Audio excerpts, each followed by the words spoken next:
I don't know what I'm gonna do because this keeps closing on me, unfortunately.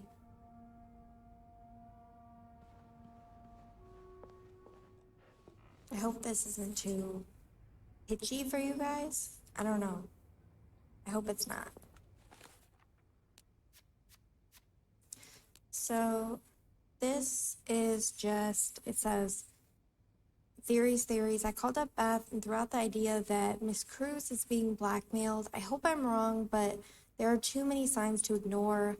I'm going to see if I can figure out which vent they were talking about. Maybe I'll be lucky enough to find some of those notes and see just how much water my theory holds. Screwed. I guess I was hoping that whoever's leaving these notes had left the vent grid open, but no such luck. I'll need to find a screwdriver to get it open, which shouldn't be too difficult a task, I think. The janitor's closet is right nearby after all. Destination, Bernard's office. According to a note from Linda in the janitor's closet, fixing the broken window in Bernard's office is to be Eugene's highest priority today. Since he's not around, he must be dealing with that. He knows better than to ignore a direct order from Linda. Time to head into the lair of the beast, I suppose.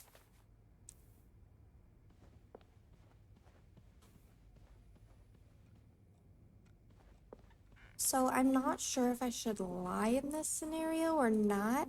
I don't want to make a habit of lying because that's messed up. Eugene must be down in Bernard's office. I should go ask him for a screwdriver.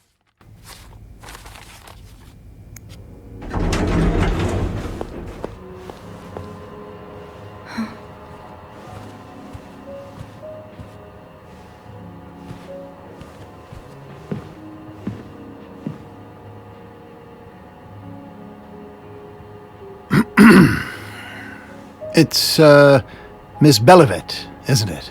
What? Oh, Roy. Oh, right.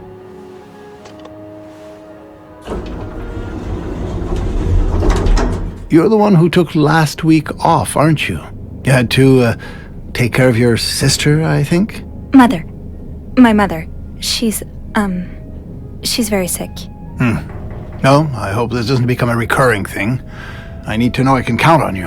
I understand, sir. What are you doing here, anyway? Are you on break? The icon indicates a lies. Yes, I am. Don't take too long. No, I won't.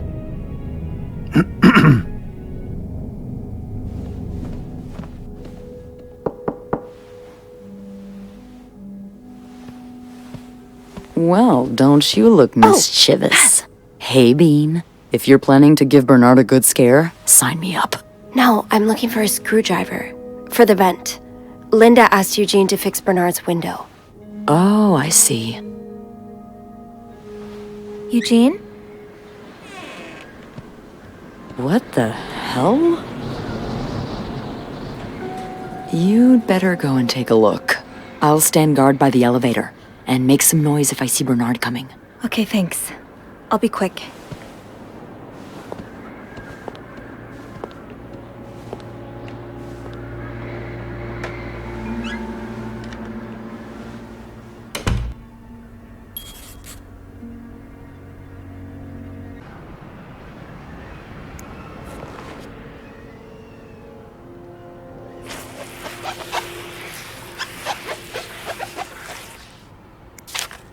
Opposing something that could help so many people just because it's close to your hotel?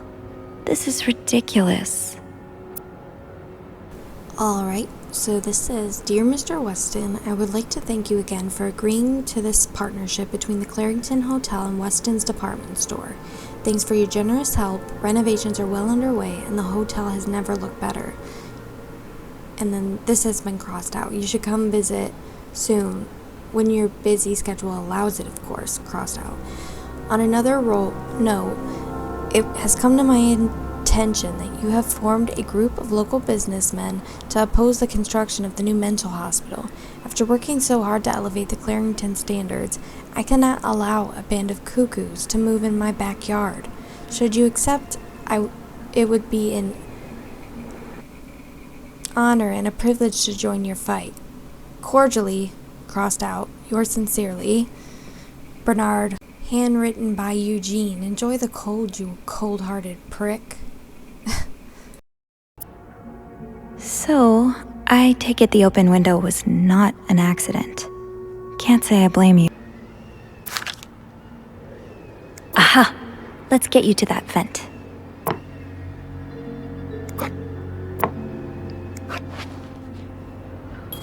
Time to see what secrets that vent is holding.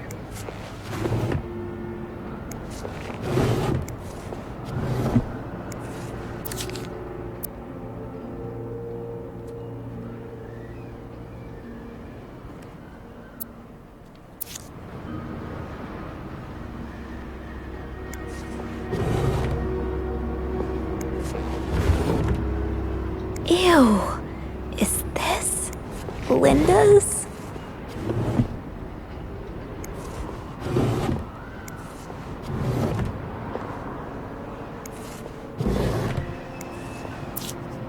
This does not look like a nice brotherly check-in.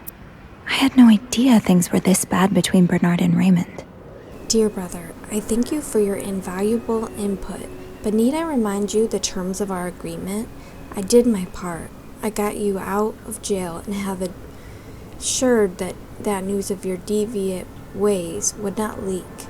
Now I expect you to keep your side of the bargain and stay out of my way. You are not in charge of the hotel anymore.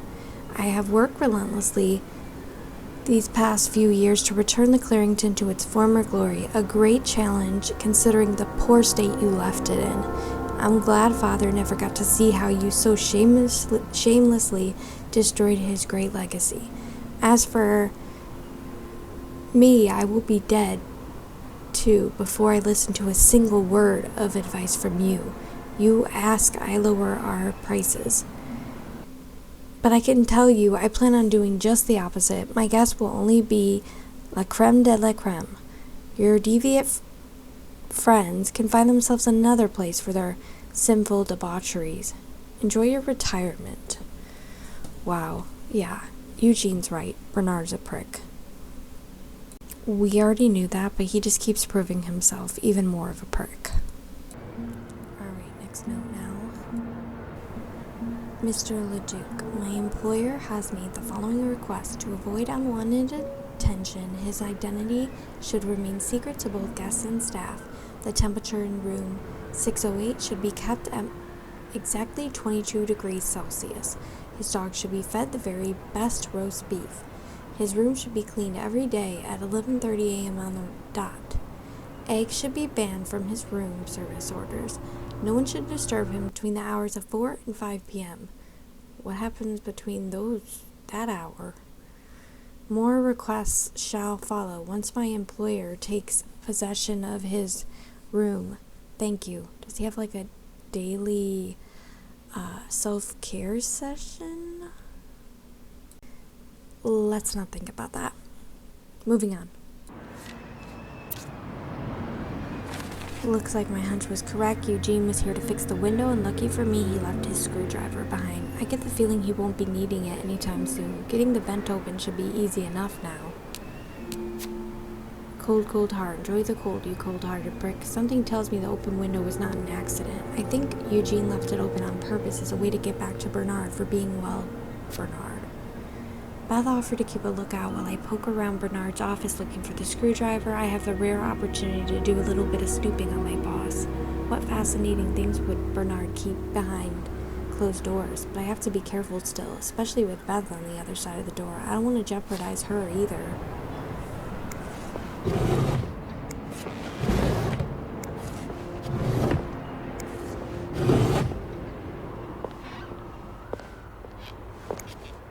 Kinda wish I worked here when Raymond was in charge. Sounds like the hotel was very different back then. Yeah, I think the hotel was better in Raymond's hands.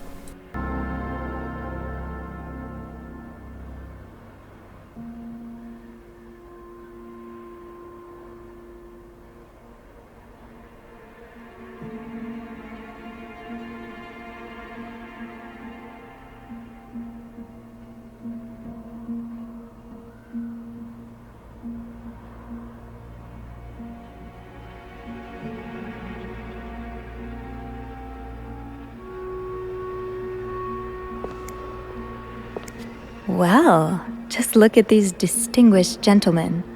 And a young Bernard.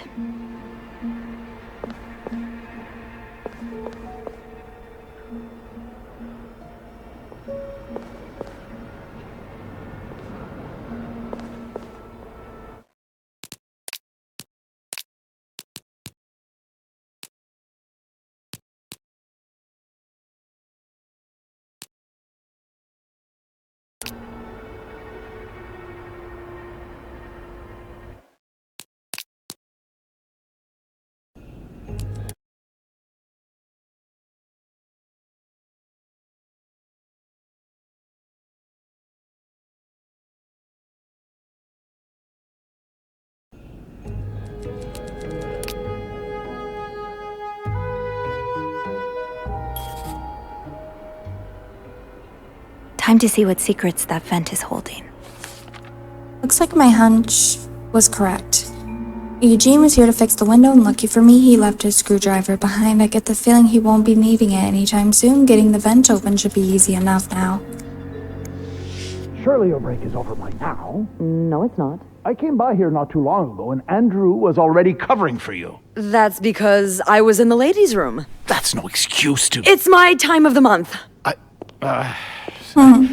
You're That shut married, him up. aren't you? So you know how it is. I have to go more often, and sometimes I stain the furniture, and don't get me started on all the... That's enough details. Miss Belivet, what were you doing in my office? I wasn't. I was simply closing the door. Someone left it ajar. Really? But that doesn't explain what you're doing on this floor. You know very well the cleaning staff isn't supposed to wander around the lobby for no reason. You wouldn't be lying to me, would you, Miss Belivet? No, I swear, It's my fault. I asked her to come clean up a mess I made. Spilled coffee. Coffee? Oh, Miss Lambert, you're not supposed to have beverages at the front desk.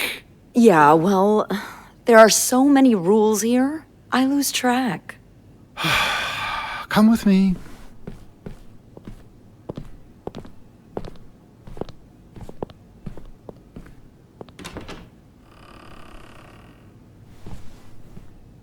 sorry.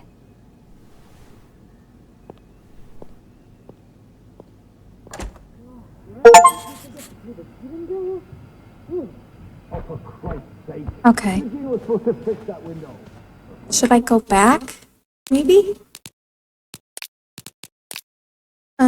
Sure. I think. Wait. Yeah, sure. Why not?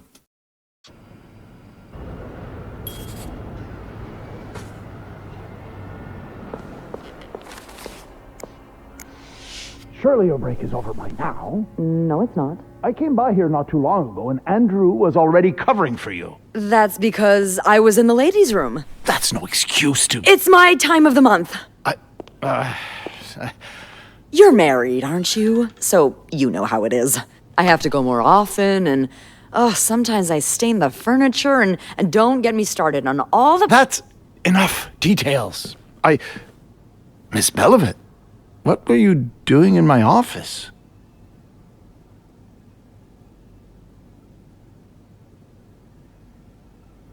I was looking for a screwdriver to fix a loose vent. A loose vent? Well, that sounds like a job for Eugene, doesn't it? And why on earth would you look for a screwdriver in my office? I thought Eugene might be there. Well, I don't ever want to see you in my office without permission again. Am I clear? Yes, sir. Mr. Drake has asked to see you. Again? God, he just can't get enough of me, can he? Just indulge him. Apologize one more time for Friday's mishap. Do whatever needs to be done. We cannot afford to lose such loyal guests. Okay, fine.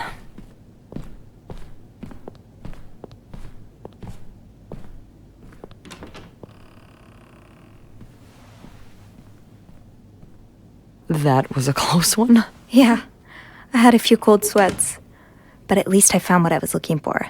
Good. Well, if you need me, I'll be attending to the whims and worries of our entitled guests. Don't be a stranger.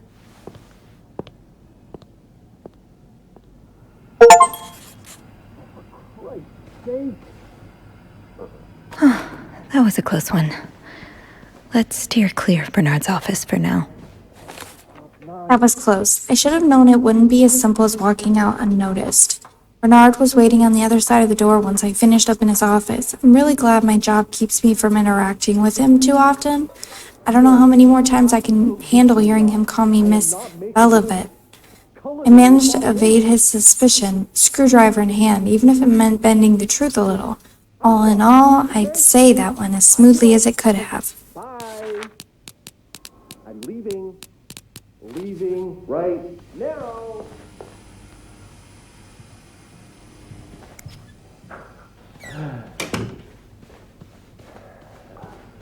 I'll be able to open the vent upstairs now. Oh. Okay, yeah, I have to get out of here.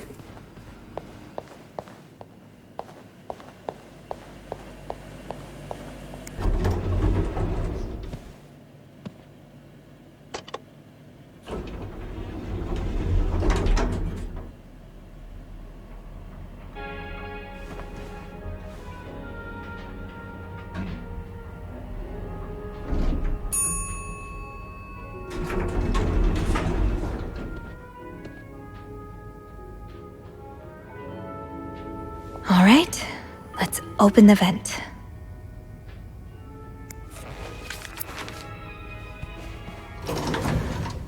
See what's in that vent.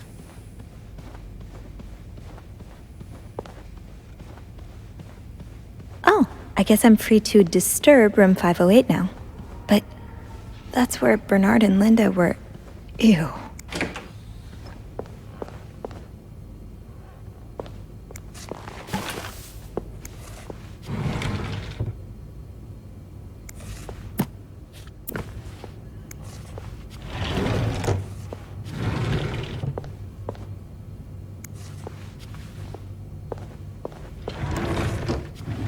Oops, I didn't mean to open it again.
Really nothing interesting in there.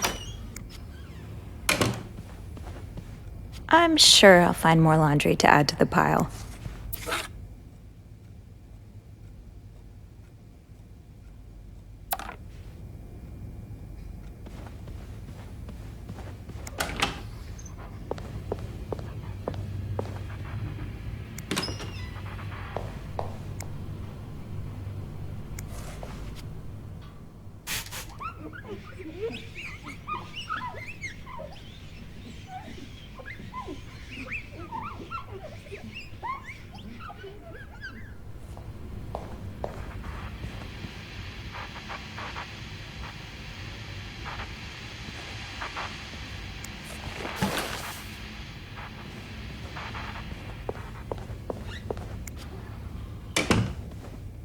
should be able to unscrew the vent now. All right. I totally got sidetracked. Okay, back to the vent.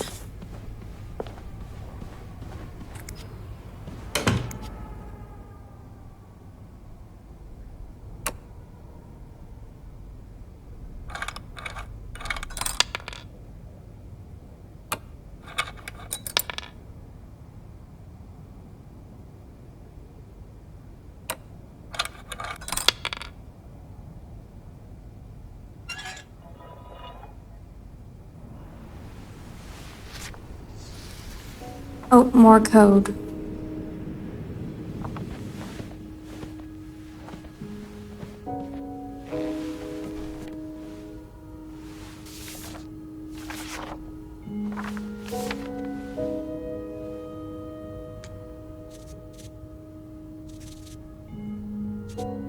So that is M. That is T. 5 is O.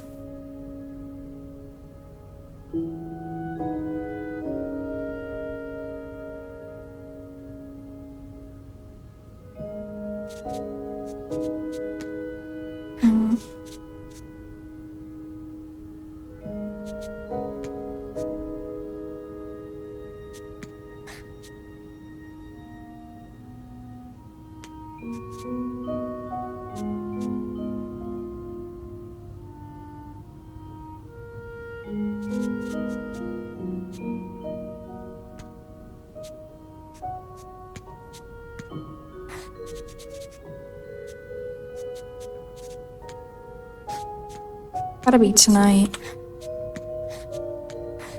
In my room.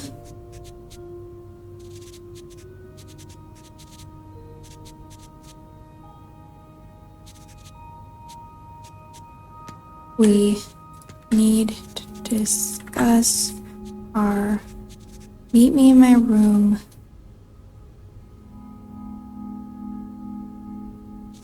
Two is a will be sleeping. Meet me tonight in my room. Michael will be sleeping. We need to discuss our plan.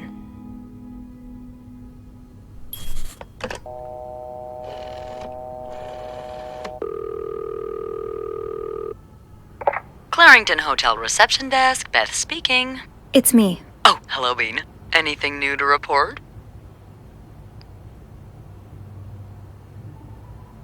I found another message written in secret code. What does it say?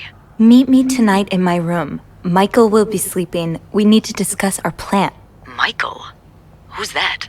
Another husband? I don't know. It's the first time I'm hearing of a Michael in this story. Let me check the logbook.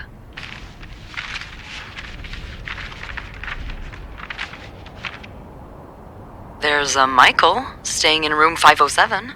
Mrs. Beaumont's room? But she doesn't have a husband. She's here alone with... Oh, Michael must be her son. I got him some extra blankets the other day so he could build a fort. Could Marcella...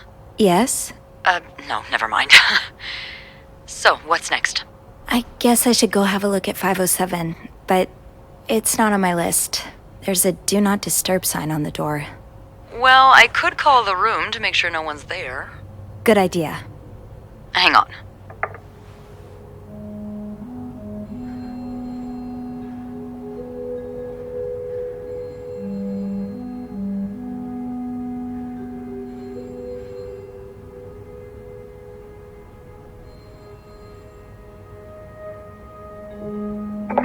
You've got the all clear, Bean.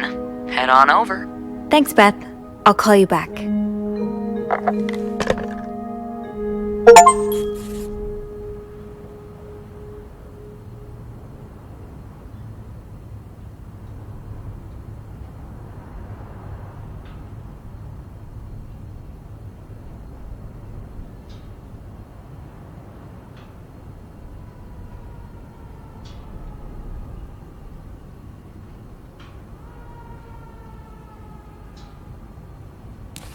Teddy bears. 3 teddy bears of various... What? Okay. Looks like I'm headed to room 507. It started me back at the beginning. Okay. Characters. Gas. Anne Beaumont. Anne Beaumont is one of 2 guests staying in room 507. The other being her son, Michael. She's a divorcee. I don't know how that information got out the first time, but since then, Linda's made sure we wouldn't forget it. Michael Beaumont. So Michael is Anne's son. I thought his name was Mitchell this entire time, probably because anytime we've interacted, he's been either racing down the hallway mid-sentence or talking through a mouthful of sugar frosted pops. No wonder I didn't recognize the name at first. I think Michael must be around 8 or 9. He's a sweet little boy, and he's grown on a lot of the maids here. Since we've been seeing him for around a month now, I think a lot of us will be sad to see him go. His mom asked me for extra blankets once, so that he could build a blanket fort. I'm glad he's been enjoying his stay at the Clarington. Staying at hotels when you're a kid must be such an adventure. I hope I find something interesting in room 507. It's worth taking a look at least. Codes upon codes. Just as that encoded letter promised, there was indeed a note left in the vent, written once again in code. I'm confident I'll be able to decipher this one too. I'm becoming quite the expert.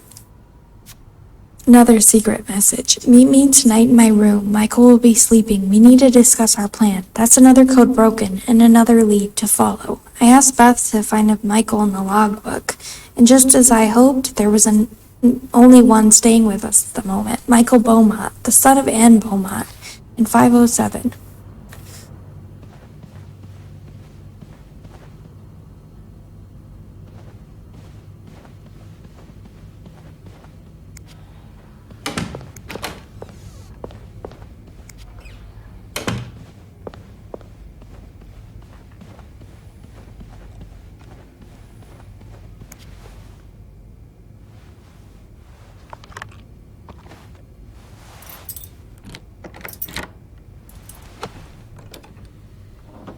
Hopefully there were no cameras. Show her doing that.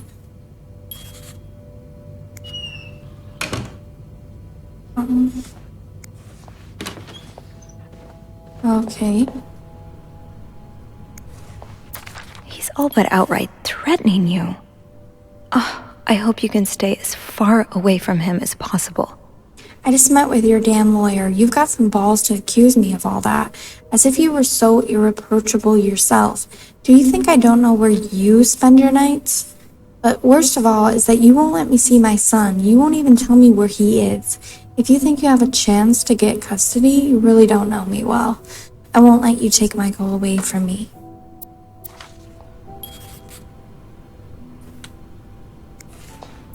Looks like someone grew tired of looking at your face, Mr. Beaumont.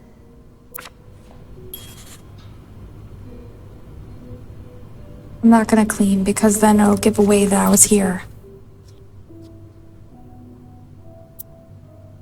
The White Cat Bar and Restaurant. Inspect, just a boat.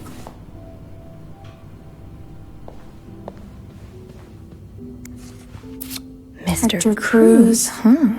Numbers, dates, times. What does it all mean?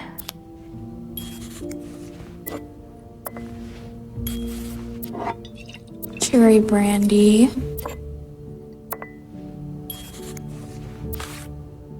Red Lion.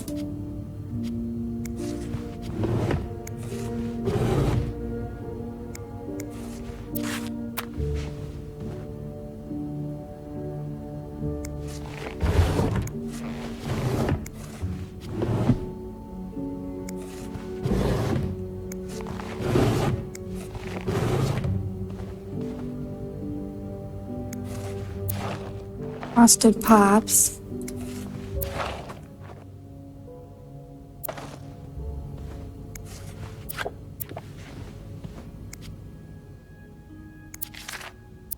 Michael. Adults can be so confusing. I promise it's not you.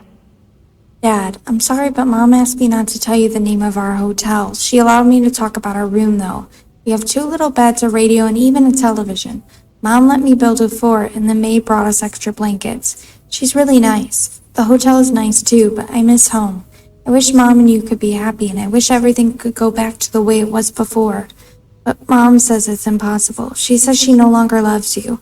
Do you think she'll ever stop loving me, too? Aw. So you were eager to set up a meeting, but didn't want anyone noticing. I hope you are well in spite of the circumstances. We've been on the train for 2 days now. It's a long ride, made even longer by the fact I cannot wait to see you again. We are scheduled to arrive in Montreal on the eve of Valentine's Day. I booked room 509. It's a marital suite. When we arrive, please refrain from talking to me until we can figure out a safe way to see each other. Say hello to Michael for me. Miss Beaumont.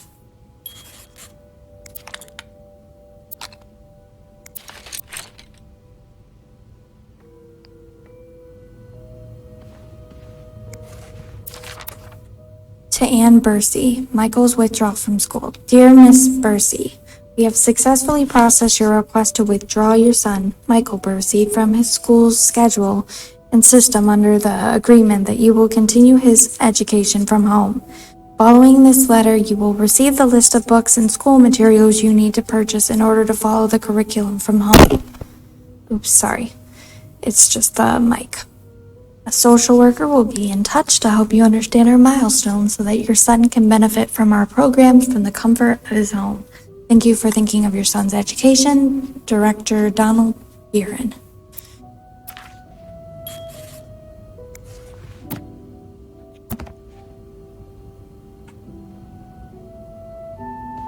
Funny how some games really stand the test of time. I used to play this with Mom all the time. Yeah, Chutes and Ladders. Aha! Keys are Snoop's best friend. Sounds like this is from your school days, but the name of the sender is smudged. Dear Anne, you were right. I missed the snow already. It's so hot right now in Texas. It's quite a shock after the cool weather of Montreal. My family has never seen snow before, and I could not find the words to tell them how beautiful it is. They don't understand what they are missing. I wish I could build my brothers a snowman like the one we built together a few weeks ago. I know it's childish, but I had not had that much fun in years. Christmas was exhausting. 9 days of eating, singing, dancing. It's great fun, but I'm glad it's over so I can rest a little. Of course, celebrations will resume for New Year, but it gives me a few days to relax. How are things going with your family? I know you don't get along well, but I hope you are still able to have a good time. I will leave for Montreal on the 8th. I cannot wait to be back. I miss finding black cat hairs all over my clothes. I miss our late night studying sessions at Harry's. I even miss Sister Miller's classes, if you can believe it. I'll see you soon. Warm wishes. Not sure if Funny how some games really stand the test of time. I used to play this with Mom all the time. So a husband can abuse his wife and just get away with it? And people like Linda still think divorce is wrong? Ugh. Dear Anne, I have met with Lewis, and he has asked me to give you the enclosed letter. I think I should reiterate that some of your accusations, such as wife abuse, are not grounds for divorce in Quebec. I understand you are hurt, but I do not think antagonizing your husband is very wise at the moment. Whoa, really? Wow. Do not forget to be in court at 11 a.m. on the 20th. Be on time. Also, a friendly reminder that my fees for January need to be paid before the end of this month. I'm happy to help you out, but I cannot work pro bono on this. Sincerely, Howard.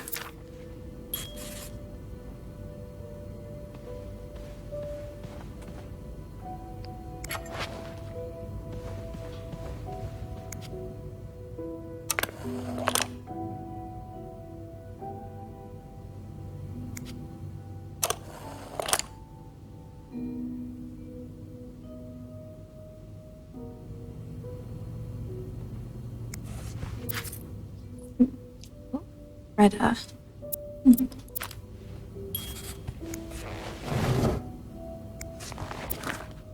Ada Marie for confession of a shocking and forbidden love.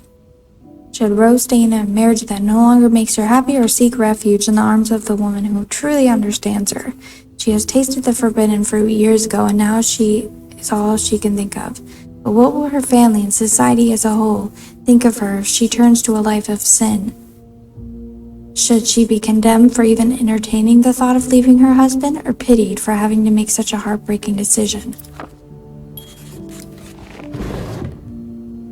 Funny how some games really stand the test of time. I used to play this with Mom all the time.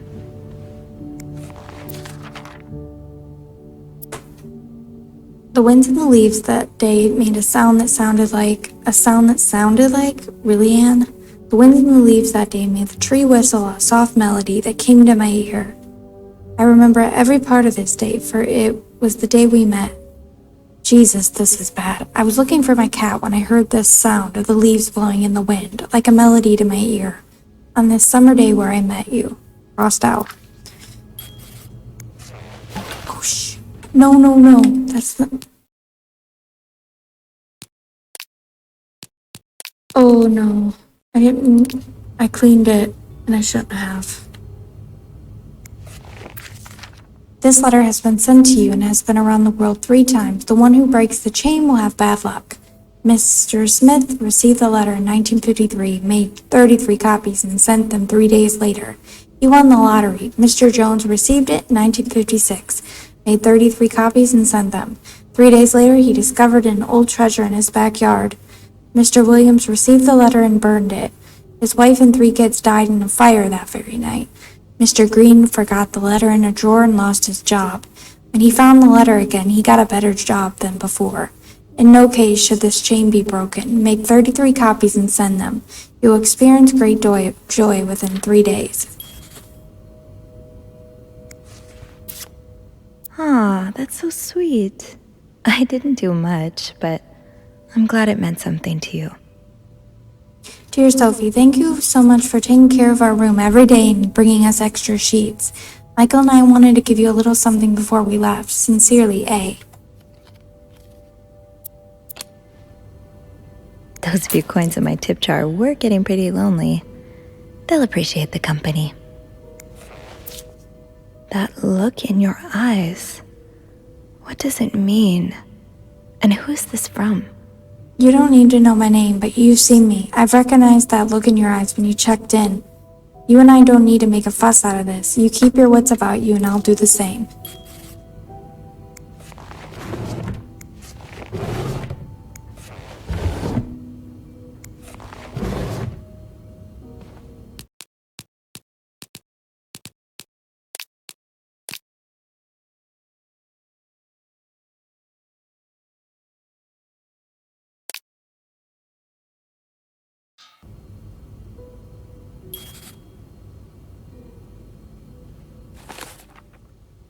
The bed a mess in room 507. Nothing out of the ordinary for a mother and child staying for such a long period of time. Where should I start investigating? There's an open suitcase lying on the bed that immediately drew my attention. There's a lot of other things lying around too. I have to do this again because I kind of messed up, so. I cleaned something I shouldn't have because there wasn't anything on the door that I needed to.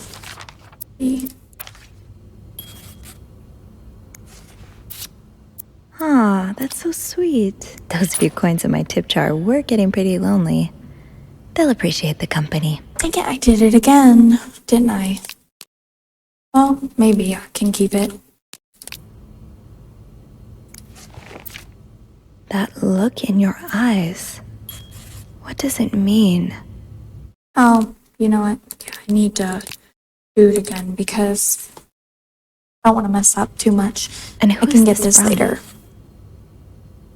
Let's get to the bottom of this and find out what links these rooms together.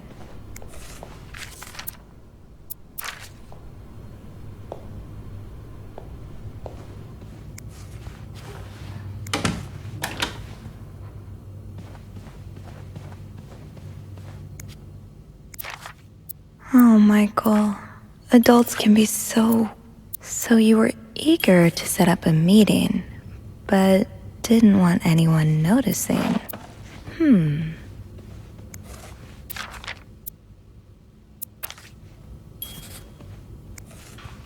Sounds like this is from your school days, but the name of the sender is smudged. Aha!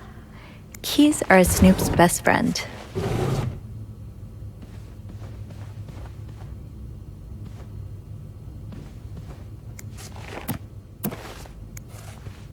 So a husband can abuse his wife and just get away with it?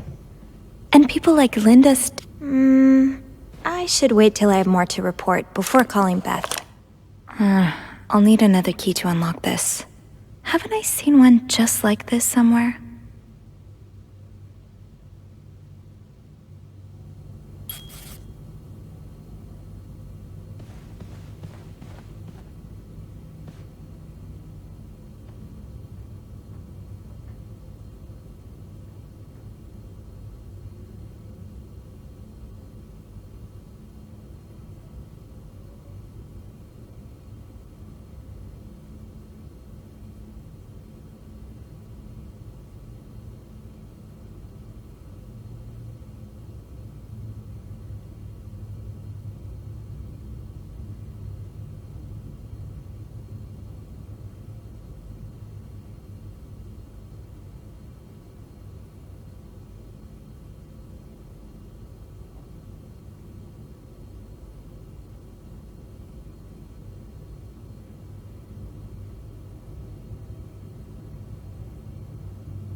guess I will clean it because this one guide told me to. And I wasn't really gonna go by guides, but I wanted to see if I could figure out where that key was.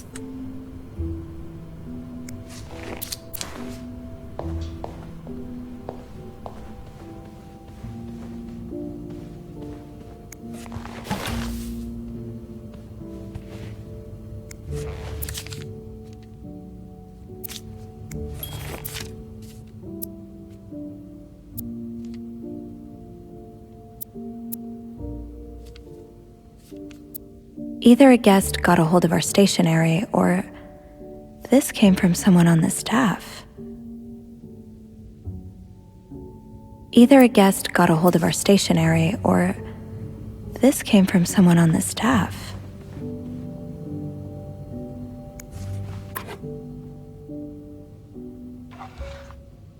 Mount Royal College, Montreal.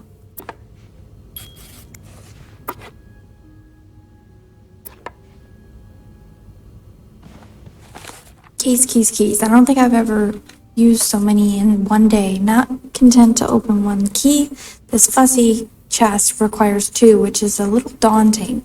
Anne wouldn't have brought the chest without both keys, right? I'll just have to look around. It should be easier now that I know what I'm looking for. It's not designed like your everyday key after all.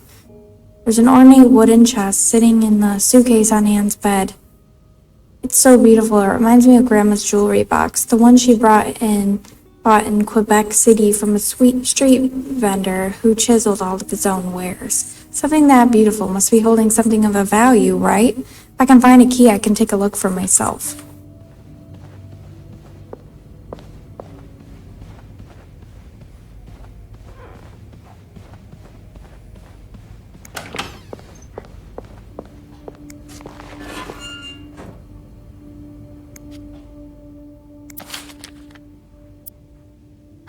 There you are. With Marcella. God knows where she is.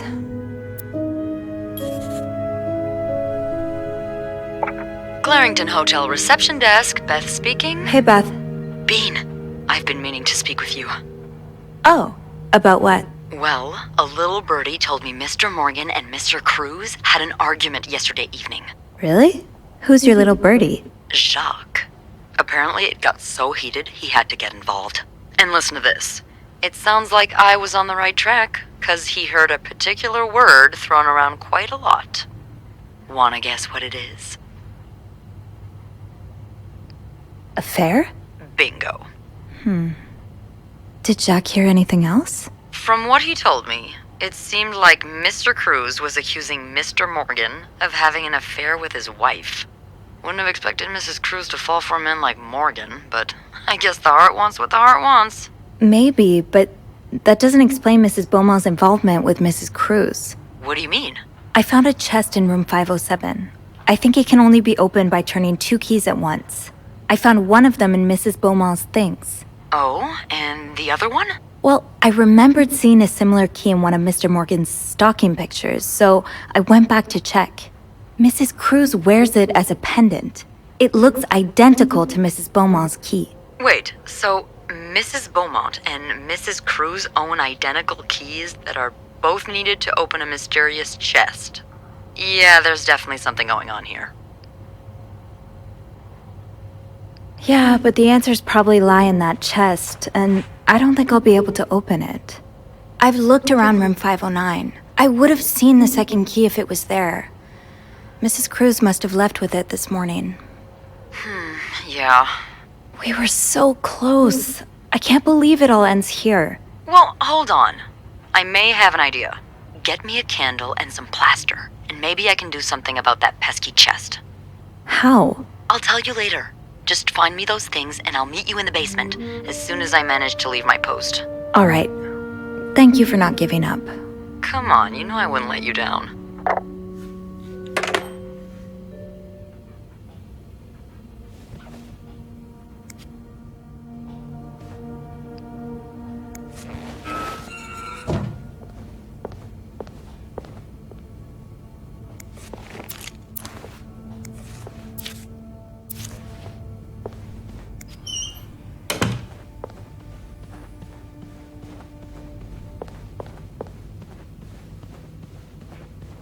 Those few coins in my tip jar were getting pretty lonely.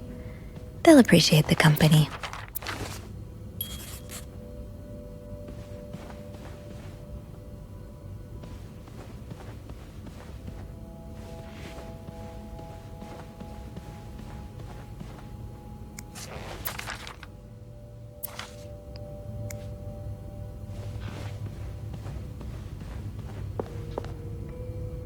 Plaster and candles. Well, half the hotel's under renovation. I should be able to find plaster somewhere around here. Didn't I see a plaster bag near the stairs earlier?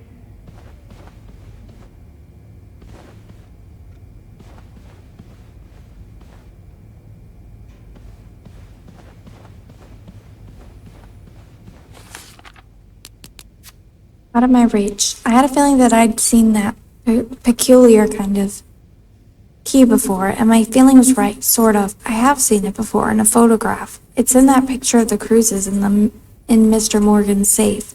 Marcella had the key around her neck while walking with Hector in the lobby. Chances are she still has the key on her, and she's nowhere to be found for the moment. So what now? This feels like a dead end. I have no idea why Beth thinks that we can open Anne's chest with candles and plaster. I was promised an explanation once I made my way to the basement with 2 items. So I'll just have to put my trust in her. Now, plaster shouldn't be hard to find in a hotel that's undergoing renovations. I walk by bags of this stuff every day. Start with that, then see about getting some candles. Plaster and candles. Well, half the hotel's under renovation. I should be able to find plaster somewhere around here. Great! This takes care of half of this little scavenger hunt. As for the candles, doesn't Rebecca keep some in her locker downstairs? I got the plaster that Beth requested, so that just leaves the candle. Rebecca's always super prepared and terrified of the dark. If I recall correctly, she keeps a stash of candles somewhere in the hotel. If I want to find them, I think my first stop should be the basement, where she spends most of her time. I can probably find the rest of what I need in the basement. I only clicked on that because it was red. I knew what I needed to do.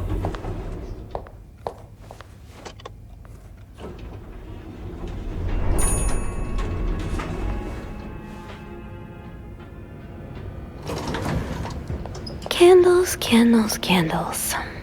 I think Rebecca keeps a stash of them, but where?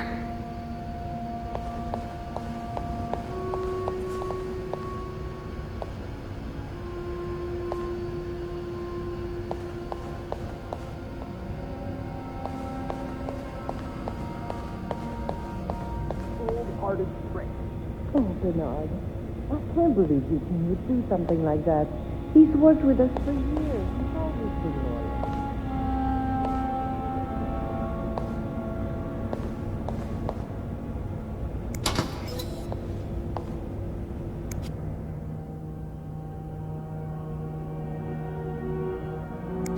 So you do have a stash of candles. But where is it? Rebecca, the kitchen is out of power again, and I can barely see a thing. Bernard wants us to continue working, but I'm not risking chopping my fingers off my fingers for that blowhard. Didn't you start hoarding candles since the last power outage? I remember you saying you never wanted to be caught in the dark basement again. Where's your stash? It's urgent. Please. Rebecca, the VIP guest in room 602 is getting on my nerves. He keeps ordering food that's not on the menu. We usually don't do special orders, but Bernard was adamant that we make all of his wishes come true. Do I look like a goddamn genie? That's not even the worst of it, though. Every night he barges in the kitchen as if he was at home, asking for meat for his precious little terriers. Who feeds dogs $4 roast beef? I can't even afford $4 roast beef for myself. Well, there's your answer. Rich people. Maybe Bobby took some candles from Rebecca already.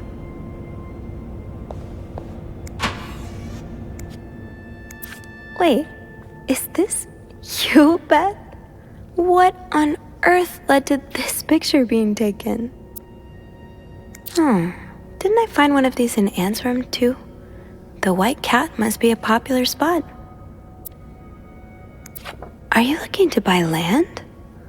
I know you grew up on a farm. Maybe you're looking to get back to nature.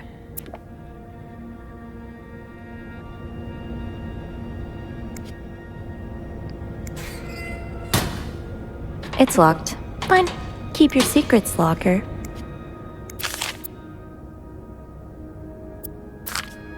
All right, we're getting somewhere. Now, to resist the temptation to spend it on a burger at Harry's. Off limits.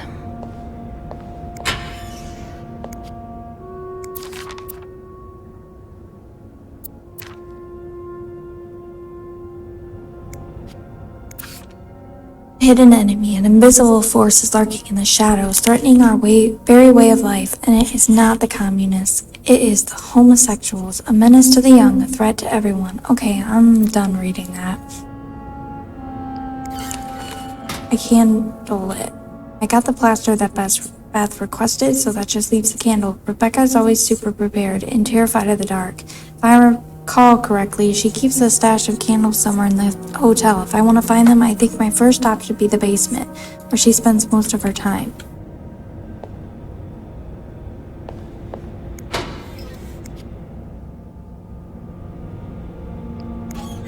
It's locked.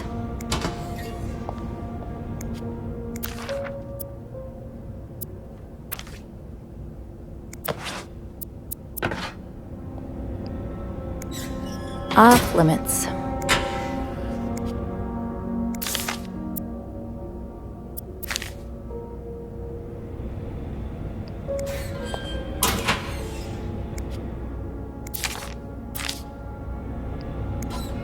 Tempting, but every penny adds up, Sophie.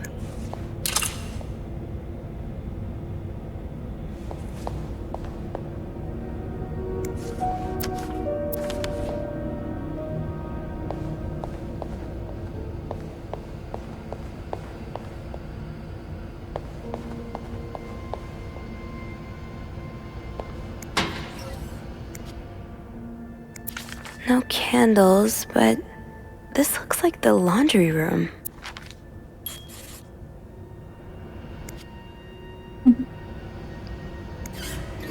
Have I checked the break room? I think I left my keys there during my break.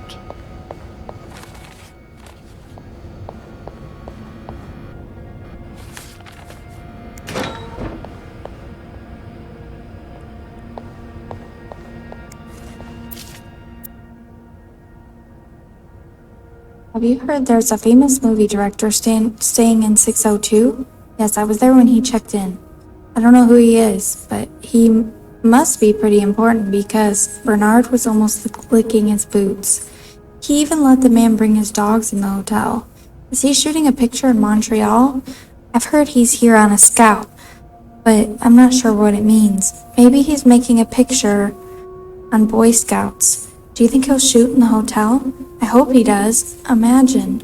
We can meet famous actors like James Dean.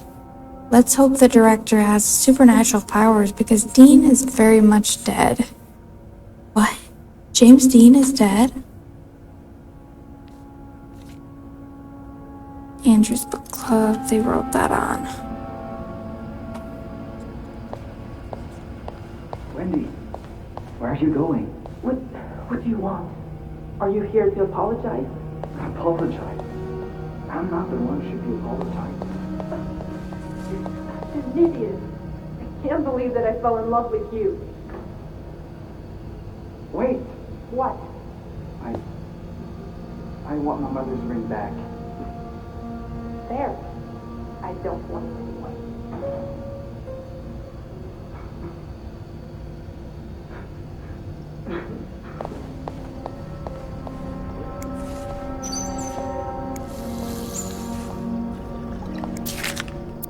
To whoever keeps stealing my lunch, I want my Tupperwares back. Susan.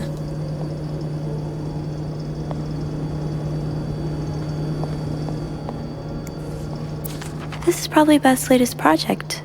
It's really cool how she has an eye for this kind of thing. Don't worry, Gossiper. I'm coming back to you. I still haven't learned all of Gracie Jones' secrets.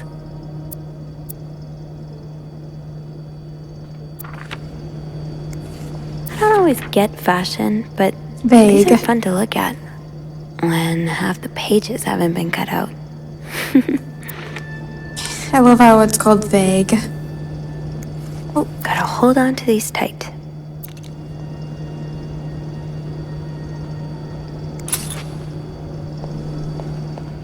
It would make sense for Rebecca to keep her candles by her workstation.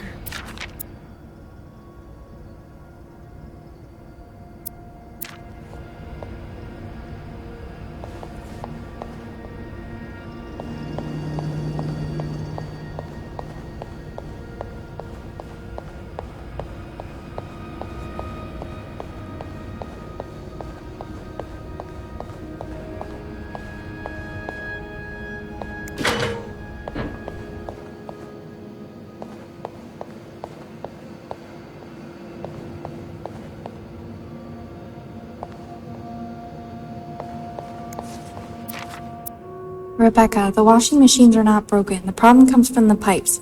They're completely frozen. It's only a matter of time before they burst and flood the entire basement. I've warned Bernard about this issue last winter, but of course he only cares about renovating the parts of the hotel the guests can see. Behind that nice facade, everything's crumbling. I'll see what I can do, but it's not maintenance we need. It's a freaking miracle.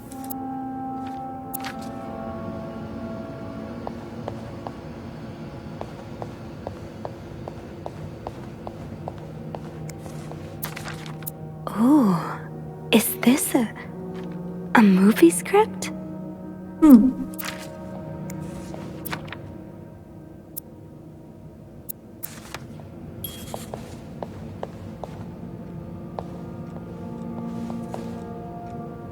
The map in Bobby's locker obviously refers to the laundry room. I just need to find the spot marked with the X.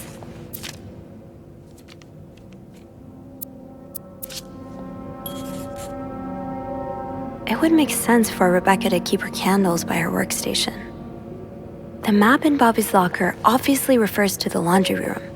I just need to find the spot marked with the X.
There we go. Got a candle. Now, what next? Close all these doors. It doesn't look like I've been in here.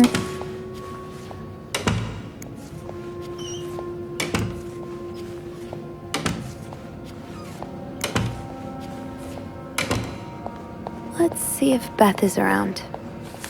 Trust the process. I've got a bag of plaster and one of Rebecca's candles. I can only imagine the hell Bernard would give me if he caught me walking around with these items. It was hard enough to explain the screwdriver. Now to figure out how exactly these are going to help me open a locked chest. I'm sure it'll all make sense soon, Sophie. Mr. Beaumont, Anne's husband, for now. Their relationship is not in a good place, to put it lightly. It seemed his wife fled with their son and is now trying to divorce him. Mr. Beaumont is clearly hurt, but a wounded, cornered animal can be just as dangerous, if not more. I hope there's nothing behind his threats, but knowing that Anne and Michael have had to hide out in a hotel for a month isn't encouraging. Michael and his father are still in contact, judging by the letter Michael's been working on in his pillow fort. I suppose there's the tiniest bit of relief in knowing that he and his son have a good relationship. But Michael can't possibly have a full picture of his parents' relationship in all of its complexities. It's easy to put a parent on a pedestal without knowing the full extent of who they are.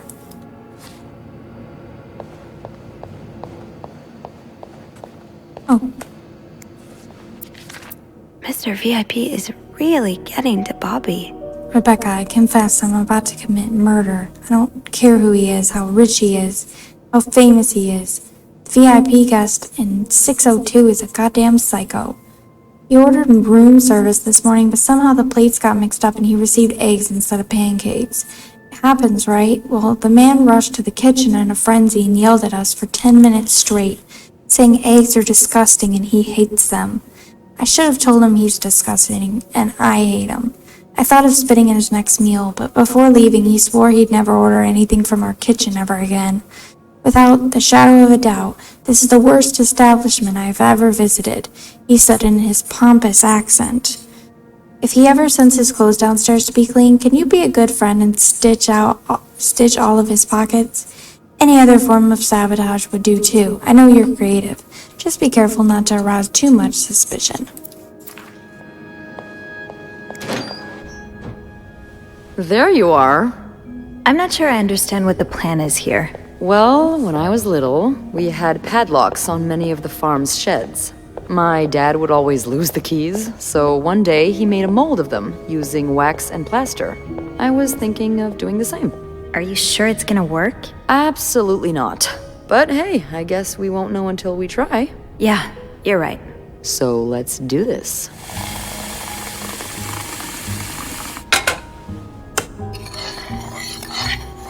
Okay, to start, we need to pour the wax from the pot.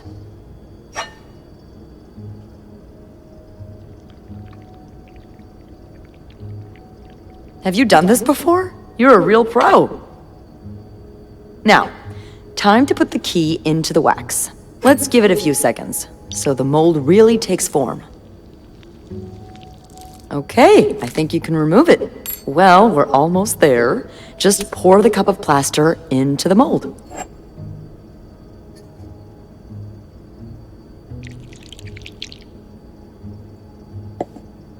All right, now we wait for it to dry. How long do you think it's gonna take? I don't know.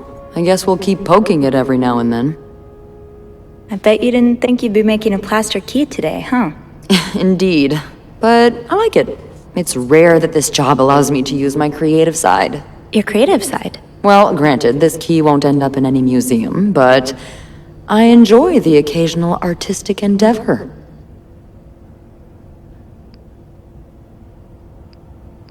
Like posing with alligators? How do you know about that?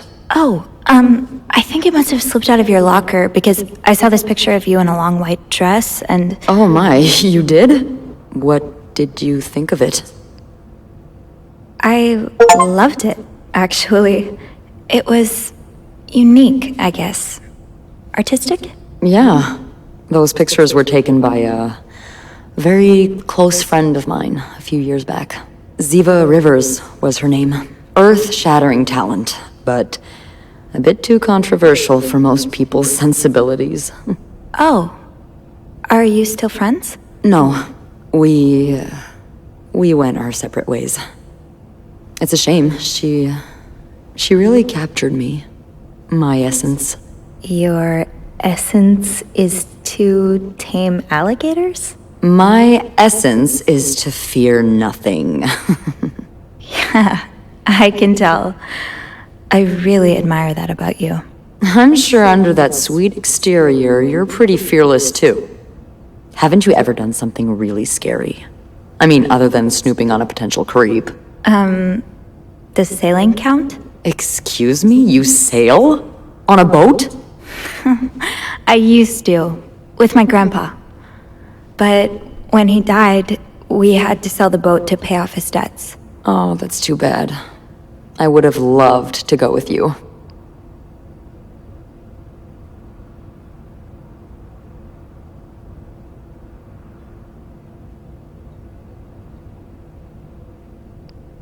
Maybe it'd be possible to borrow a boat for a day. I think one of Grandpa's friends still has his. Really? That would be great. I just love trying new things. I'll see what I can do. Hey, look! I think it's dry. I can't believe it worked. I could not have done this without you. Yeah, probably not. Well, I should get back upstairs before Bernard notices my absence, if he hasn't already. Let me know how it goes with the key. Oh, and be careful while turning it, okay? You wouldn't want it to break inside the lock. Yeah, I'll be careful. Thank you for everything. No problem.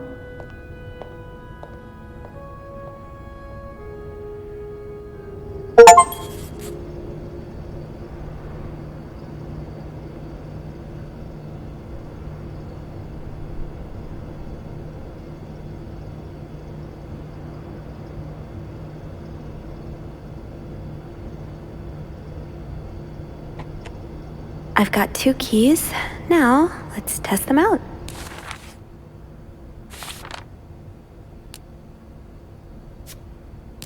Double the keys, double the fun. After I got the candle, I met up with Beth in the break room. And the plan was finally unveiled to mix plaster and wax and use the key I found in 507 to create a double. I never would have thought of this on my own, that's for sure. While waiting for the double to solidify, I got a chance to talk to Beth some more. The downtime even gave us a chance to talk about something other than the day's weirdness. Of course, now I have to go test our handiwork. Back to Anne's room. Back to 507 to try this key double. I hope it works.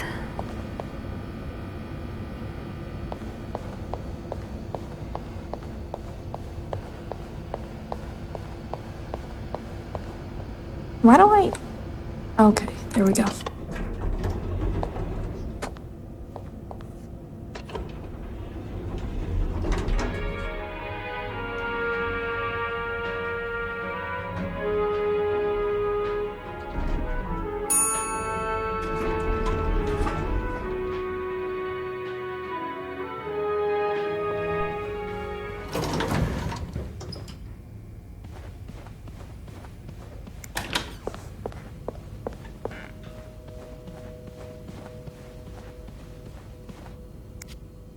Be careful, Sophie. You don't want this key to break.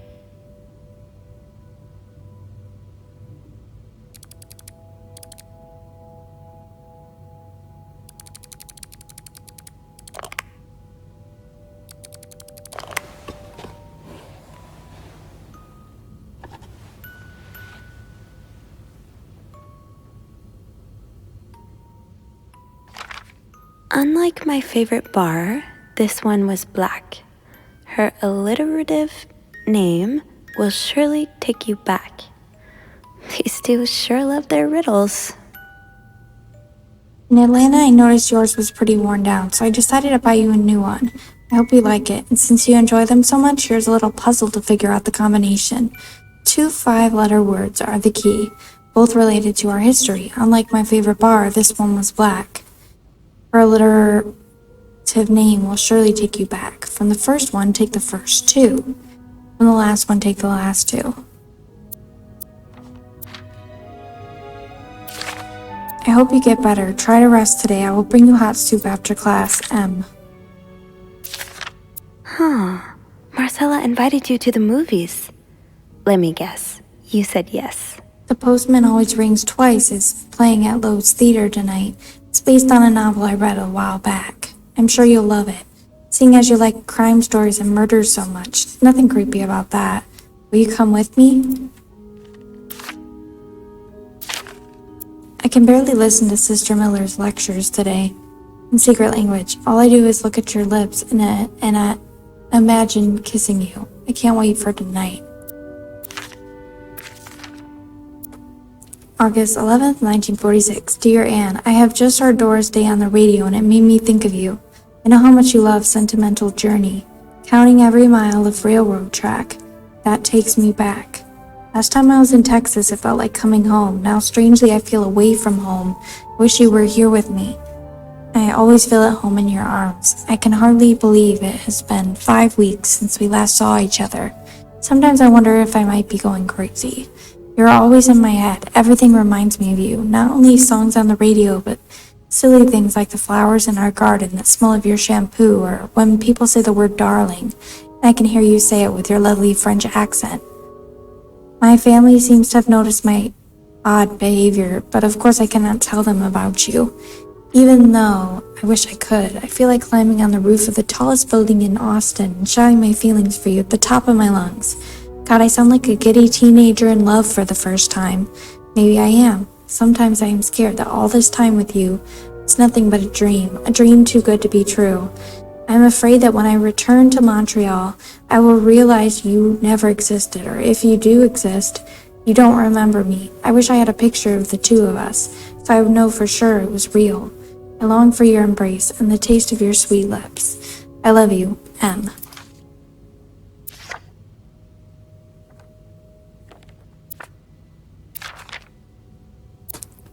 Dear Anne, I'm sorry it took me so long to answer your last letter. Has it been 6 months already since I left Montreal? As you always say, le temps passe si vite. I don't know how to say that French expression, so I apologize. My parents are glad I am done with my studies. They always thought it was a strange idea for me to go to university. Now they want me to find a husband and have children like any other woman. I think I will. These past few months, I had a lot of time to reflect on our relationship. You know my feelings for you, and I hope you never forget how much I love you. We cannot hide our heads in the sand any longer. We were lucky our story lasted as long as it did, and foolish to think it would last forever. Our love is forbidden, and hiding it from my family is proving more and more difficult every day. You will always have a special place in my heart, but I believe it's time for us to go our separate ways. You made me feel like a teenager. You made everything but the present disappear. Now I need to be an adult and think about the future. Sincerely, M. That's so sad.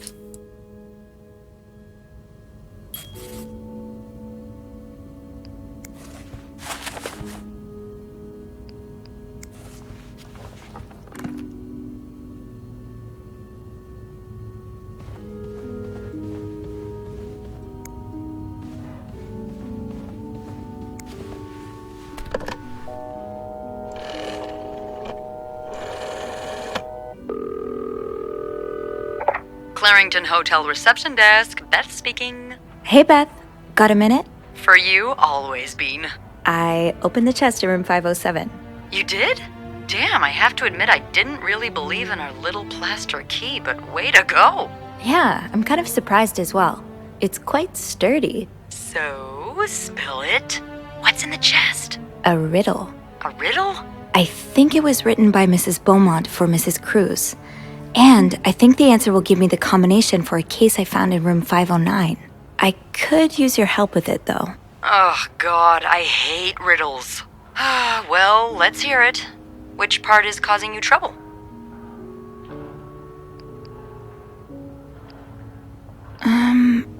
Unlike my favorite bar, this one was black. Do you know what this could mean? You said Mrs. Beaumont wrote the riddle, right? Yeah, but I have no idea what her favorite bar is. I think I do. Really?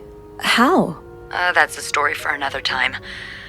But if I had to bet, I'd put my money on the white cat. The white cat.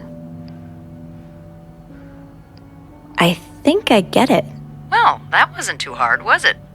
Is there anything else? Here's another one. Her alliterative name will surely take you back. Alliterative what now? Andrew, you're a nerd. What's alliterative? Hey, just because I read books doesn't mean I know everything. Uh-huh. Okay.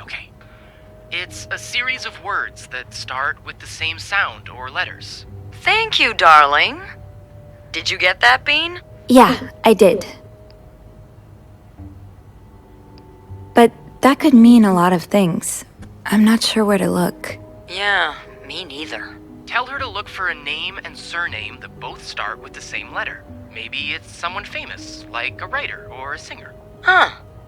You got that? Yes. Thank him for me. Will do. Anything else I can help you with? No, That's all. Thank you. Don't mention it. I'm just glad I could be of some help. Call me after you've opened that case. You know I will.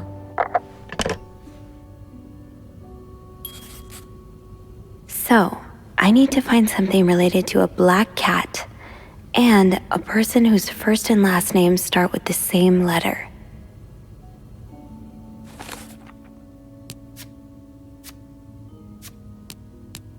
Past, present, and future. The two keys, the letters back and forth, all the shared memories neatly preserved for more than a decade. Anne and Marcella were in love. There's no doubt about it, but then Marcella broke things off, feeling the burden of their secret. She felt that if they parted ways and hid all this under lock and key, that she could have a normal life. Now Anne and Marcella are both here at the Clarington over a decade later, in adjacent rooms. I don't think their story is over just yet. According to one of the letters in the chest, Anne bought Marcella something that needs a 4-letter key to open. Would that be the case I found on Marcella's bed in 509? We need to figure out 2 5-letter words, both related to Anne and Marcella's past. Unlike my favorite bar, this one was black. Her alliterative name will surely take you back. Puzzling it out. I'm lucky that Andrew is, as Beth would say, a total nerd. He explained that for a phrase to be alliterative, the first letter of each word has to be the same. So we need to find the name of a woman whose first and last name starts with the same letter. Beth was able to help out with the first hint. Thank goodness she knows about the city's nightlife, because I wouldn't even know where to start. She suggested Anne's favorite bar might be the White Cat, so I needed to find something that refers to its opposite, a black cat.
So, I need to find something related to a black cat and a person whose first and last names start with the same letter.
Doris Day. That's an alliteration, isn't it? Doris. I-S.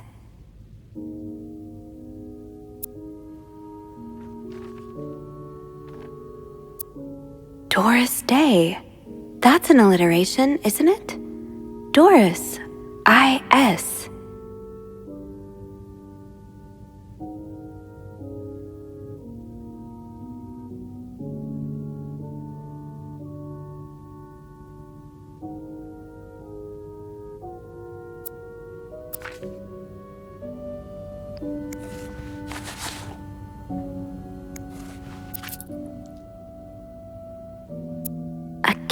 named Greta. G.R.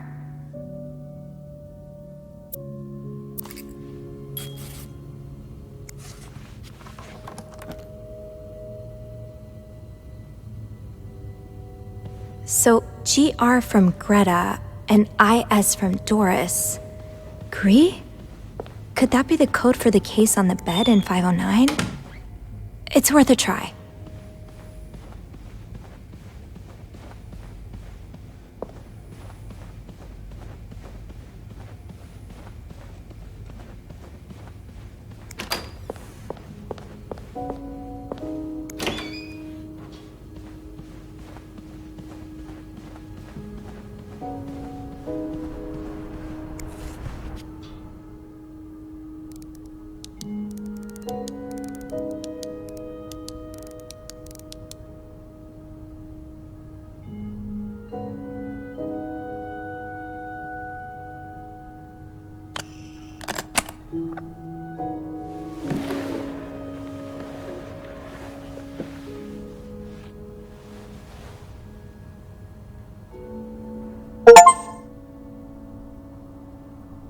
Typewriter.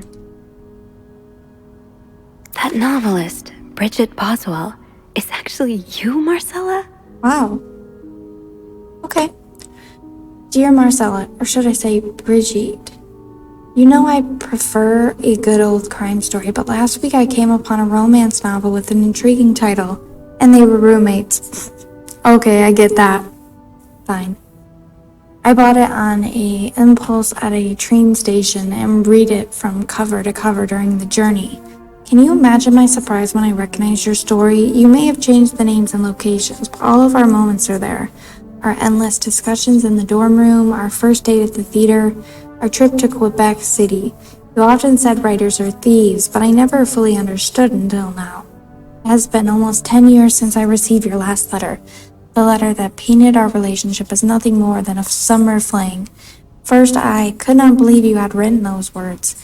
Then I waited in vain for your answer and had to accept your love for me had never been real. For many years, I was broken-hearted, angry, confused. I questioned the nature of our feelings, of our attraction, and made many wrong decisions. This book, your book, am I foolish to think it's proof you really loved me? In any case, I hope you are well, and I'm happy to see you accomplished your dream of becoming a writer. Dear Marcella, Anne, I didn't expect you to reply might be in a my bit letter, much, but you deserve some kind of justice. but I am happy to see I was wrong. Your words have comforted me in a time of great distress. If only Louis was half the man you say Hector is. He has quite a temper and hits me frequently. I'm willing to put up with it as long as he doesn't hurt Michael, but there are some days when it becomes almost unbearable. The other day I dreamt of our first date. We were watching The Postman Only Rings twice again. But suddenly we were in the movie. You were Lana Turner and I was John Garfield, and we were both plotting to kill my husband. I hate to admit it, but I almost hope it was premonitory. To answer your question, I do still have our box. My brother is currently in Atlanta for work, and I was thinking of going to see him with Michael next month. If you're able to meet me there, we could open the box together and laugh at silly things we thought important all those years ago. I hope to hear from you soon. Do you remember that secret language we invented so Sister Miller couldn't understand the notes we passed during her class? I still do. I do like a happy ending. I just Dear Marcella, hope thank that's you for where your sending story me- is headed. Sending me a signed version of your latest novel. I think it's your greatest work yet, but I do have a few comments to help make the next one even better. First, I believe Rose should be more concerned with what she deserves than what her husband deserves. He may not deserve the pain she will cause by leaving him, but they both deserve to be happy, and they won't be as long as they remain together, as long as she doesn't listen to her own needs. Also, I think it would be great if your next novel ended on a more positive note. Imagine if Rose left her husband and rode into the sunset with Eve. Imagine if they went to New York or Los Angeles, someplace where people like us are tolerated. Imagine if they got to have their happy ending. It would be the best story ever. I hope you will consider it. I know you say invisibility protects us, but don't you just wish to be seen sometimes? Wouldn't you like people to know you are Brigitte Boswell, to recognize you on the street, to recognize you for your work? Why not publish your next novel under your own name? Dear Marcella. So you came to Montreal under the pretense of celebrating your wedding anniversary, but all along, you meant to reunite with Anne. I left the house. I left Louis. I couldn't take it anymore. I couldn't lie anymore. How do you do it? How do you manage to live a double life, to hide your work and your novels from your husband? I had so much less to hide, and yet, Michael and I are staying at the Clarington Hotel until we find a place to stay and the divorce is done. I don't know how long it will take. Would you come and see me in Montreal? I really need you by my side right now. I wouldn't put it past Louis to scour every hotel guest book in the region looking for me under his surname, so I've registered under the name Beaumont.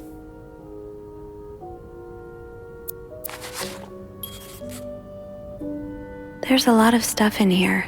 I don't think I've looked at everything yet. After all this, turns out you're a fan of Bridget? Of Marcella? That's a lot sweeter than I expected.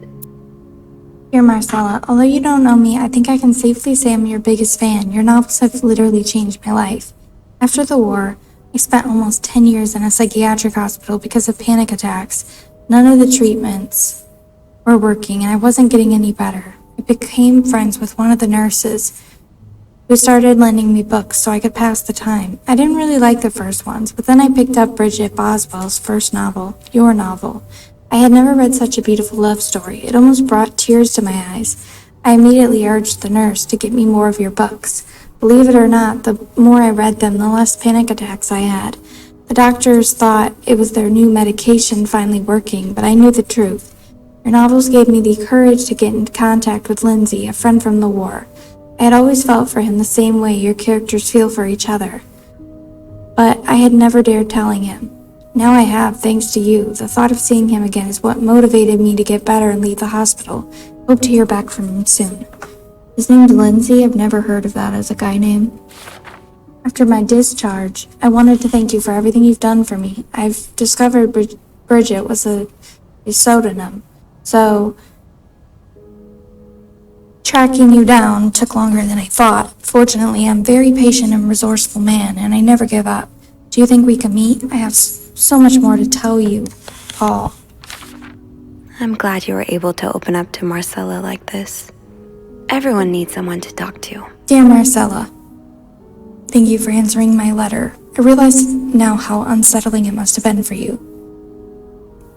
Please forgive me for tricking your editor into giving me your address. I know I shouldn't have done that.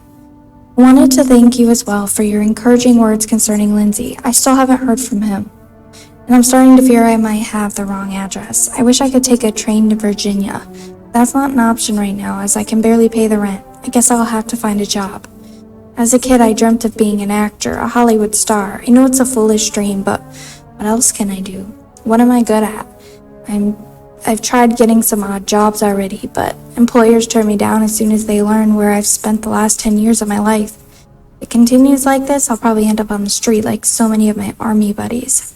Why am I even telling you all this? After reading your books and getting to know you through them, I tend to forget I'm only a stranger to you. I hope you don't mind. You seem to be a good listener, and I've been feeling rather lonely ever since I left the hospital. Anyway, please tell me more about your life, and do not hesitate to write long letters. I must have read your previous one 1,000 times already. An advance on my salary. So Marcella hired you. But what for? Dear Marcella, I've just received a letter from Lindsay's mother. She tells me he's dead. Words cannot even begin to describe how empty I feel. He died 2 years ago before I even sent my first letter. He will never know my feelings for him, and I will never know if he could have loved me back. I guess I should have known this would end in pain, just like your novels. I wish I had Lindsay's ability to find beauty everywhere. Even during the war, amidst the death and chaos, he would marvel at the forests of Germany, at the sun, the birds. He loved birds so much, he could identify them just by listening to their song. I have to admit your proposition took me by surprise. I was hesitant to leave home at first. I was afraid to miss Lindsay's answer. But now there's nothing keeping me here. I'm desperate for anything that will help me forget the pain, but I don't have enough money to make it to Texas. Do you think you could give me an advance on my salary? In spite of everything, I'm really excited to know I'll finally meet you.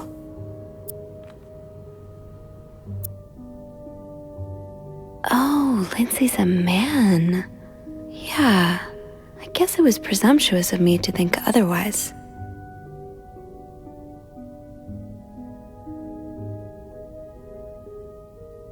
Oh, Lindsay's a man. Yeah, I guess it was presumptuous of me to think otherwise. Hope you don't mind, you seem to be a good listener, and I've been feeling pretty lonely ever since I left the hospital. Anyway, please tell me more about your life. Do not hesitate to write long letters. I must have read your previous one 1,000 times already. Okay, yeah. I don't think there's anything else I can... Okay. So, let me get this straight. Mrs. Beaumont and Mrs. Cruz are some kind of star-crossed lovers? Seems like it, yeah. But I'm not sure whether they chose to meet here just to reconnect for a few days, or if there's something more to it. Well, I may be able to help with that. Really? How? Oh, some mail arrived earlier for Mrs. Beaumont.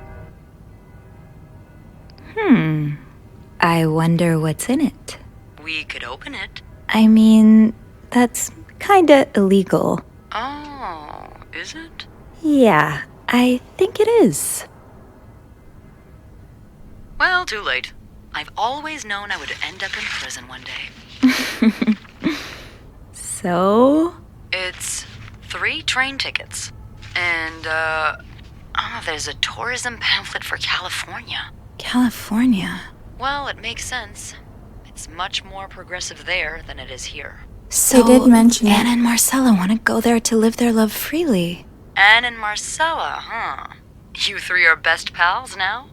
Well, after reading so much of their correspondence, I kind of feel like I know them, you know? Yeah. Sounds like Max. What about Mr. Morgan, though? I mean, Paul. How does he fit into all of this?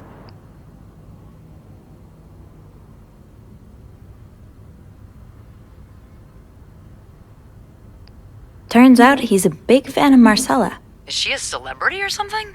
More or less. She writes pulp fiction under a pseudonym. I think her books gave Paul a chance to get out of his own head while he was staying in a psychiatric hospital. Huh, I see. He's still kind of a creep, though. Couldn't he have stuck to fan mail? Stalking her like that. That's going too far. And why did he have those pictures of you, anyway? I guess we'll never know for sure, but I don't think it was ever about me. It's always been about Anne and Marcella. Exactly. Well, it feels a tad anticlimactic, but who needs drama, right? At least it made our day pretty interesting. It sure did. You know, after today, I think I get why you're so interested in the lives our guests lead. I try to forget they exist as soon as I'm done interacting with them.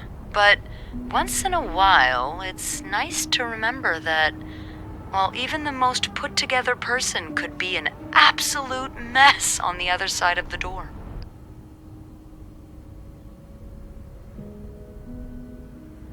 What about you? Who is Beth Lambert when no one's looking? I like to think that with me, what you see is what you get. But maybe an extra Snoopy super sleuth could uncover a few more layers. Maybe ones I didn't even know I had. Challenge accepted. Come see me when your shift ends, all right? We could leave together if you want. Sure. If we're able to. With all that snow, I'm thinking maybe we'll have no choice but to spend the night here. Ooh, a sleepover. We could set up a pillow fort on the mezzanine. A pillow fort? We do work in a hotel, you know. There are actual beds here. I know, but isn't my way so much more fun? Well, we could take a page out of Michael's book and decorate it, and then spend the night throwing stuff at Bernard whenever he comes through the lobby. Oh, now you're talking.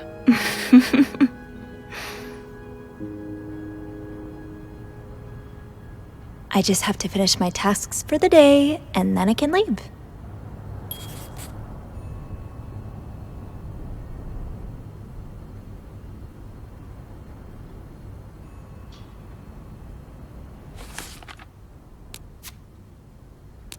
All's well that ends well. After looking inside Marcella's typewriter case, I think everything's fallen into place. There are a few lingering questions, but I think this is as far as the story goes for now. Anne and Marcella arranged to be here at the same time so that they could rekindle the relationship they started when they were in college. I really feel for them after spending the day learning their story. I hope it has a happy ending.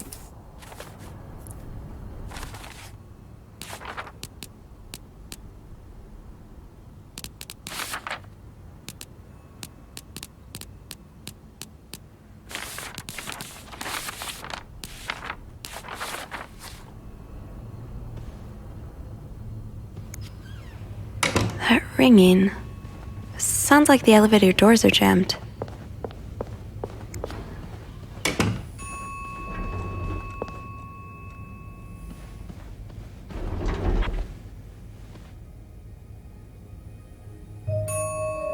Whoa.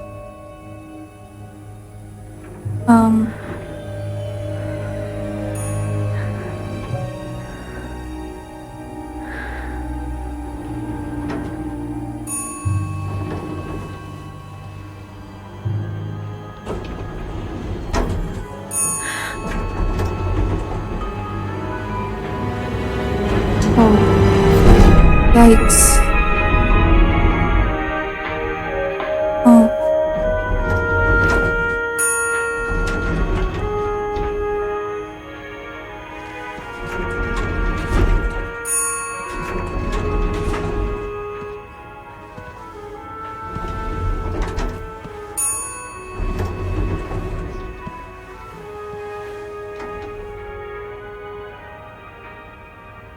Mr. Cruz?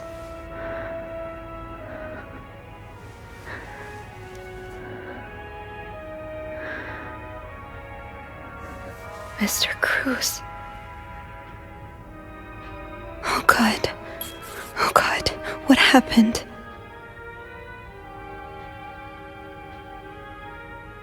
You shouldn't Just touch stop for a anything. second, Sophie. Is there anything you missed? Is this about Paul? Does that mean... Dr. Mr. Cruz. Dear Mr. Cruz, thank you for reporting that guest's unacceptable behavior. We will look into it as soon as possible. However, I regret to inform you that we cannot divulge a guest's personal information, regardless of that guest's behavior. As I am sure you will understand, we are very concerned with our guest's privacy, and our staff prides itself on its discretion. Please contact us should that guest bother you again. Yours sincerely, Bernard Leduc. Mr. Cruz's life insurance policy. Why did he have this on him?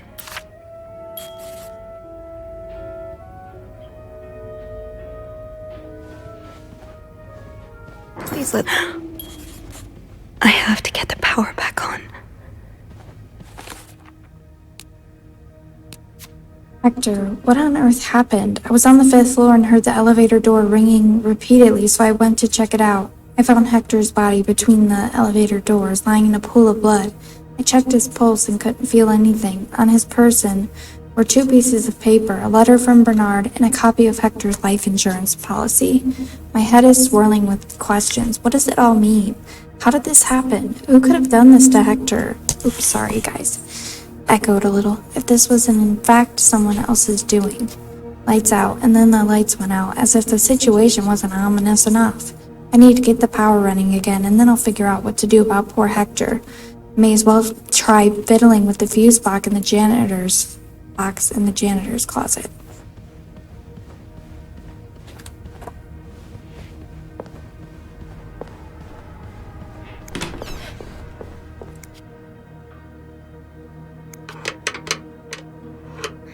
It's too big. I guess I'll need something pointier. Think, Sophie, think. What can you use to open the fuse box? Damn it, the fuse box is locked and I have to get it open. No calling Eugene for help now. What could I use to pry it open? There must be something here on the 5th floor. We got so much clutter around, I'm sure I'll find something if I just go looking. Maybe an ice pick could pry open the fuse box.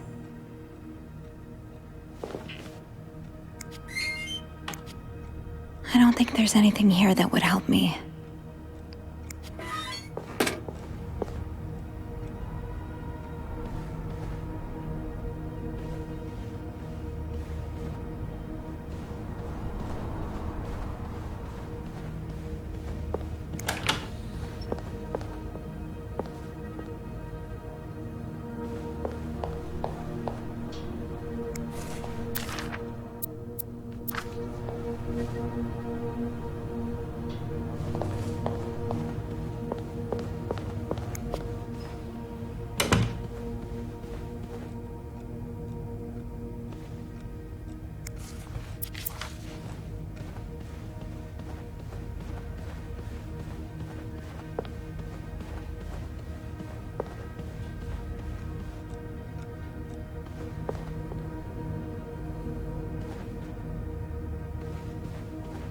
Hello?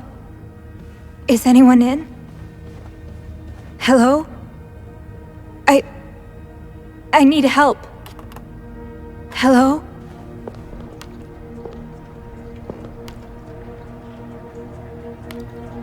So much blood.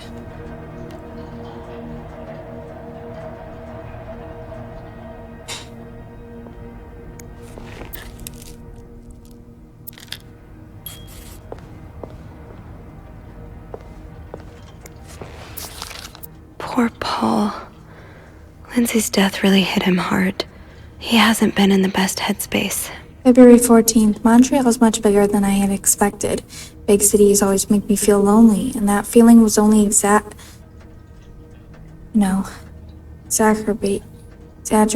whatever, this morning by the fact that everyone around me was speaking a language I could not understand. I bought an English-French dictionary at the train station, but I don't think I'll need it after all.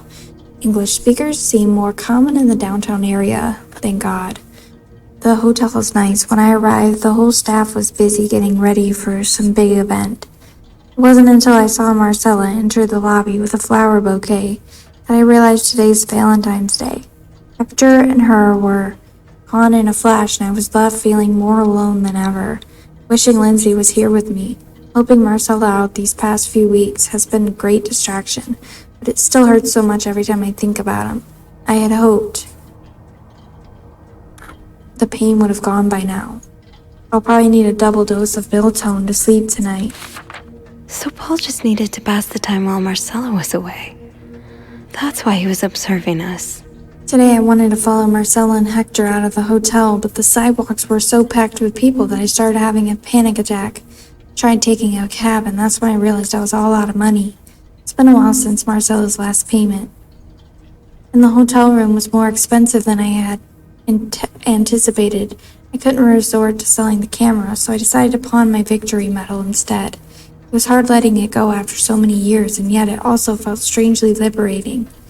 Maybe it's a sign I shouldn't be holding on to the past so much. To fight boredom until Marcella and Hector's return, I started looking at the hotel staff. I heard Andrew and Beth at the reception desk discussing books and movies. They both seemed like nice people. Wish I had found the courage to join their conversation. When you look at people all day and they never look back, you start feeling invisible. I noticed that Sophie, the maid in charge of cleaning the 5th floor, seemed to share my interest for other people's lives. Maybe I should try talking to her. February 16th. Paul was hiding out, right here. Did he ever find the person who was sneaking out at night? Who's sneaking out of their room every night? The question has been driving me crazy since my first night at the hotel, so tonight I decided to investigate. I found a hiding spot near the ice machine, with a nice view of the whole corridor. My camera's at the ready, but there's been no movement for at least 3 hours, and I'm fighting not to fall asleep. No need for Milton tonight. I thought being a detective would be more exciting. Maybe Marcella's right. Maybe it's time I let go of Mr. Spade. 9:45? So, Anne and Marcella met here this morning while I was busy cleaning room 504. I woke around 9:30 a.m. and realized I had fallen asleep sometime in the early morning. I was about to go back to my room when the guest from room 507 came to sit on one of the chairs close by. She's been there ever since, and I don't dare leave my hiding spot in front of her. Marcella joined the guest from 507 around 9:45. Apparently, she told Hector she didn't love him anymore, and he's now convinced she's been cheating on him. That explains why he assaulted me out of the blue yesterday evening and accused me of having an affair with his wife. The guest from 507, I've learned her name is Anne, has just said she might have an idea on how to solve their problem. I'm thinking of revealing myself, but I don't want to anger Marcella. The longer I wait, the more awkward it'll be when I do come out. Maybe I should.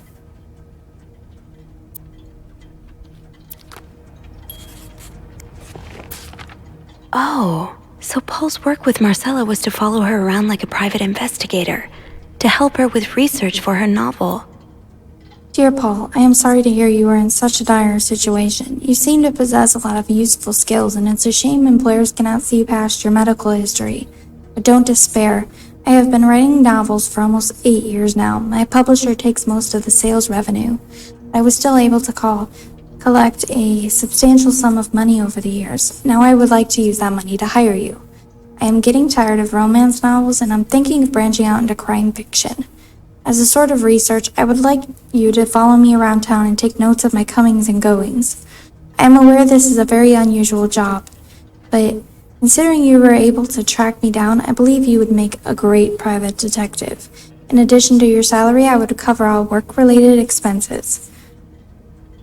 And you would, of course, be the first to read the manuscript once it's finished. Sincerely, M. Dear Paul. Really got into his role. I hope spying on me isn't proving too exhausting.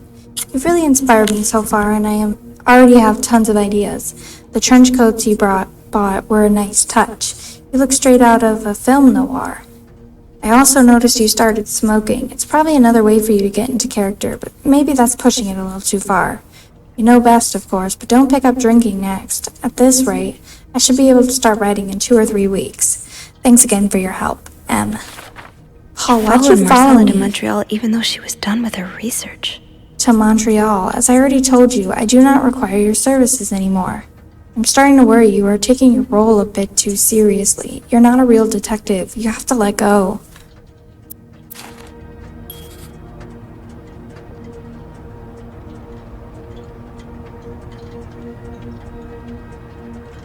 Love you. Good luck.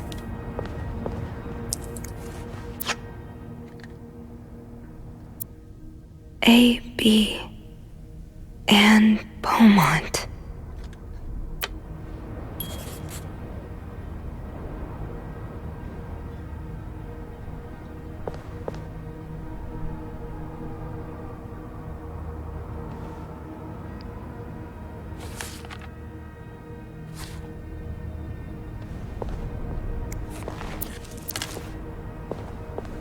Okay, this looks like something I can use to open the fuse box.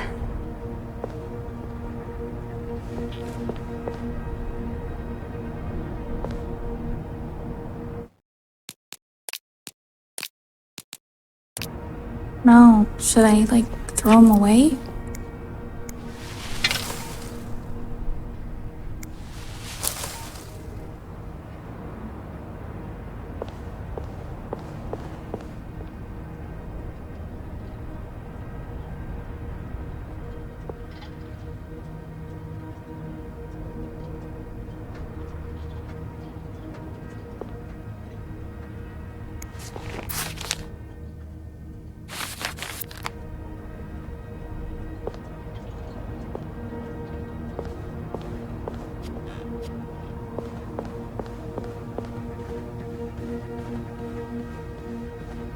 The fuse box. Just get to the fuse box in the janitor's closet, Sophie. It's not far.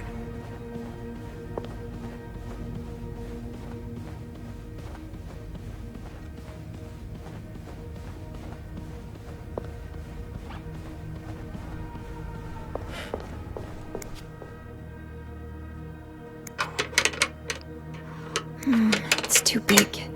That worked, thank God. Now, to get the power back. How did this end up here?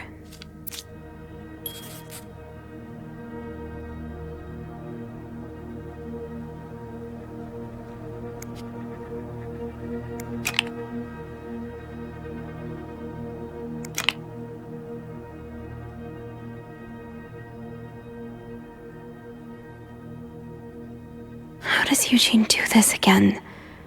Fuses. I probably need new fuses. Getting the fuse box open was half the battle. Now I need to take a look inside and fix what needs fixing. Confusing fuses. I used a locked ice pick from the ice room to get the fuse box door open. I should have guessed my work wouldn't end there. Why couldn't there just be a switch labeled power that I could flip? Some of the fuses on the panel have blown, so replacing those should be the first thing I do. Thank God Eugene left detailed instructions on the inside of the fuse box. It's helpful in a way, having a task to focus on to keep my thoughts away from Hector. Eugene, what I would give to have you with me right now.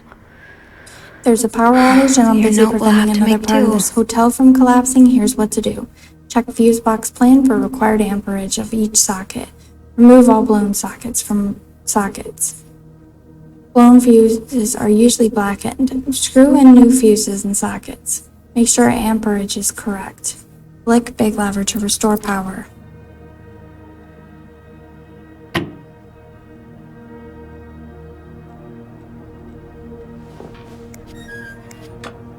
I don't think there's anything here that would help me.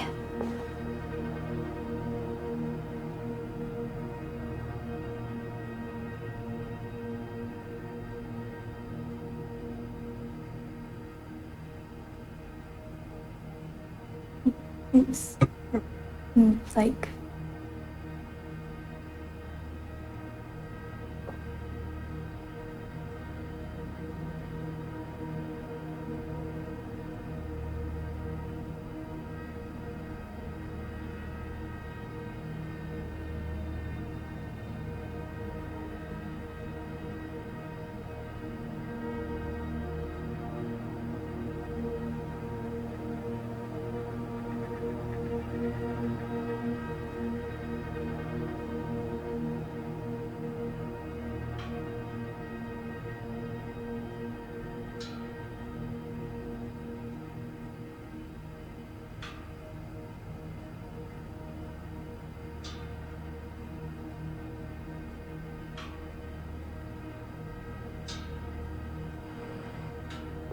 did I step in it? Hope not.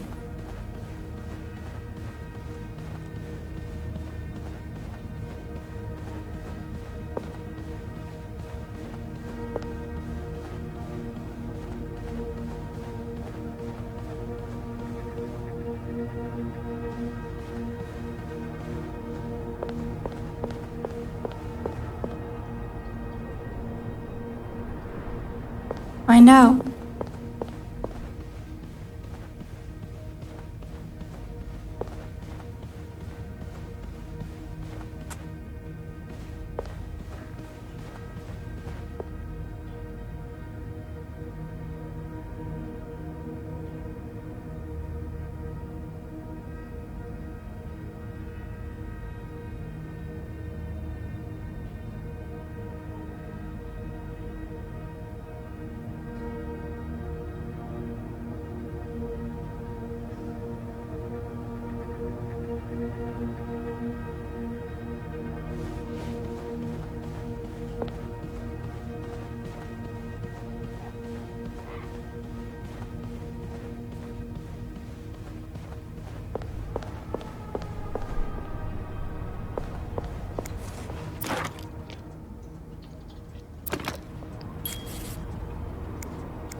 How does Eugene do this again?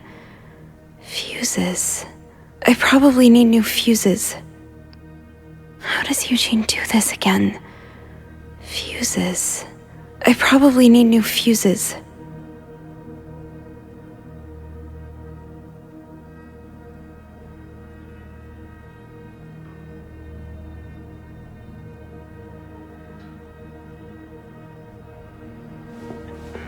Yes, this is what I need.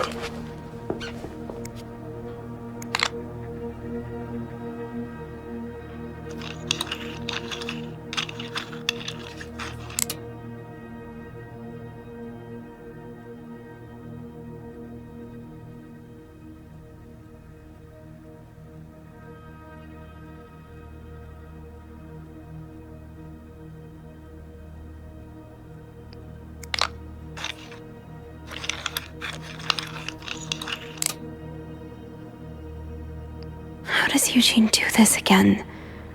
Fuses. I probably need new fuses. I don't think there's anything here that would help me.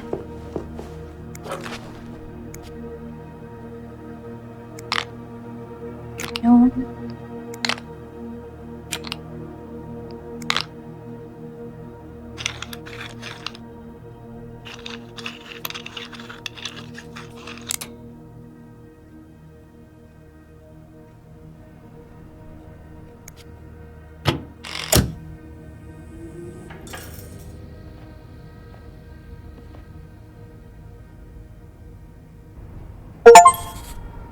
Power's back. Now I should go down to the lobby. Call the police. I've never been more grateful for electricity. The light from the window in the janitor's closet was enough for me to see what I was doing with the fuse box. And it occurred to me that had it been any later in the day, I would have been up the creek without a paddle.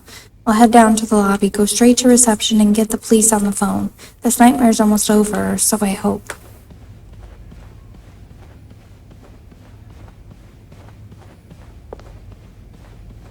Is there anything I've forgotten? Once I leave this floor, I probably won't be able to come back.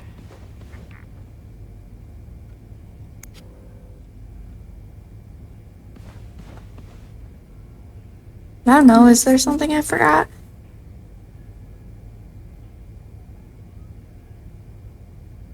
Oh.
You ruined my life, you moron. I lost my house, my family, everything, and now you refuse to pay the money you owe me? For years, I gave you my hard-earned money. It was all for nothing. I hope you and the All-American burn in hell. Woman and 3 children killed in house fire. 4 members of the family died in a residential fire last night. According to police and firefighters, flames were seen coming from the 2-story house by a neighbor at around 3 a.m. It took firefighters about 1 hour to extinguish the blaze. The bodies of a woman and 3 children were found in the house. Police identified the victims as Meredith Williams, 32, and her children Thomas, 12, David, 9, and Sarah, 6. Samuel Williams, the husband, managed to escape the house unharmed.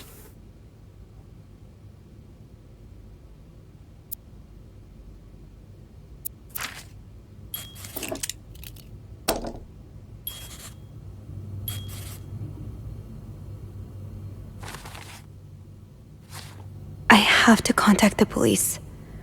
I should be able to call from the front desk.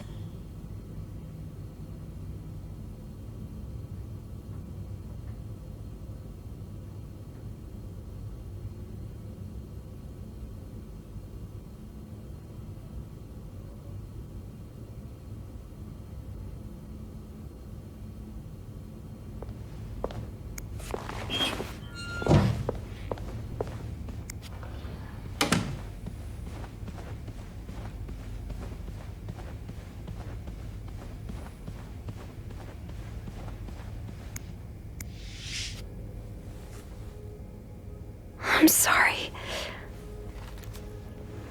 I'm sorry. I'm so sorry.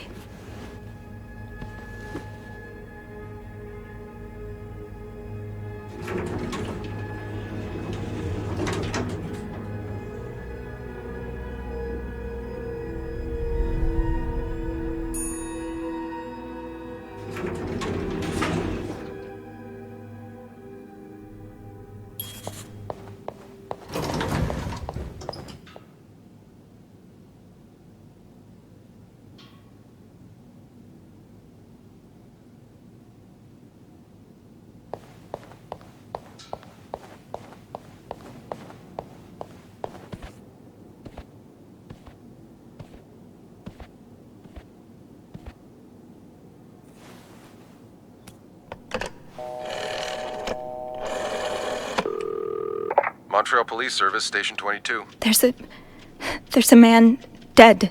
He's been murdered. I need the police. Please stay calm, ma'am. Where are you right now? The lobby, but the body, it's upstairs. Can you give me the address, please? Oh, 1178 Drummond Street. All right, ma'am. Officers are on their way. Thank you.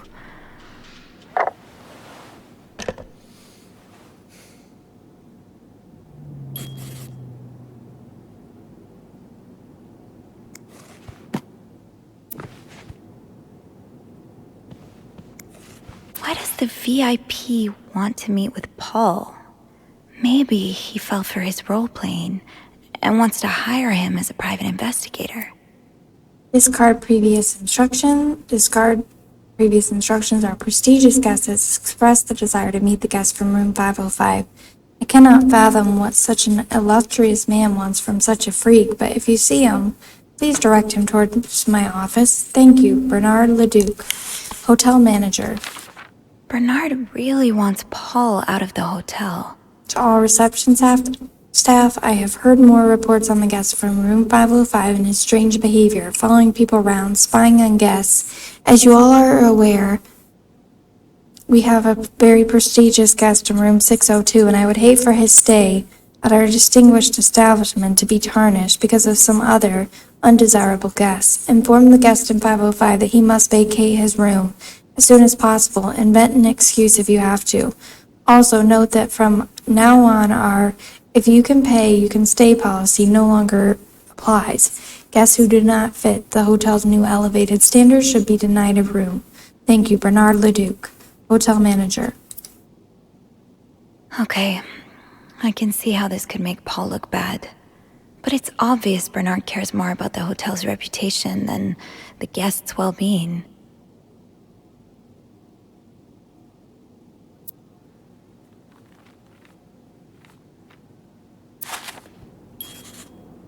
Now, I just have to wait for the police. The worst phone call to make. I restored the power on the 5th floor, but the rest of the hotel is still in the dark. At least I was able to make it to the lobby. I had to move Hector to get inside the elevator. I just want to forget that part, but it happened. Made me think of Mom. How many times did she have to move someone after they succumbed to a fatal wound? Did she ever get used to it? Oh, Mom, I wish you were here right now. I have to call the police and let them know about Hector. The phone by reception should work. waiting it out. The police are on their way. I think that's the most I can do right now. It hasn't completely undone the knots in my stomach and the tension in my shoulders, but it's a start. Might as well write a bit to pass the time until they arrive.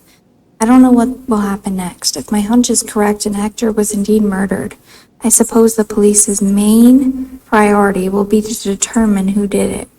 I'm probably going to have to answer some questions, aren't I? Is this the brochure Beth was talking about? The one that came in the mail for Anne? So Anne and Marcella really are planning to run off together. Was what happened to Hector part of their plan?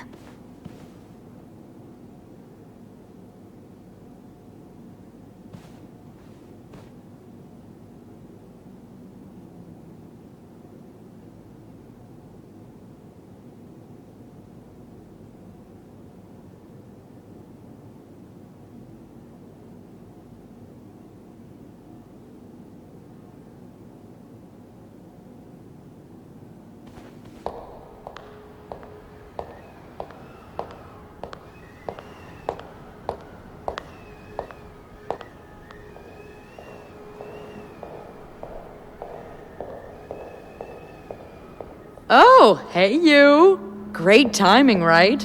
I'm thinking if we're lucky, Bernard will let us go home. No point in working in the dark. Sophie? Bean, you're not scared of the dark, are you? Hey, is everything okay? I found Mr. Cruz. Hector. Oh, you did? What was the bloke up to? You don't understand. I found his body. He's dead, Beth. Oh, merde. Merde. Sit down, okay? You look like you're about to faint. Well, yeah, she just saw a dead body.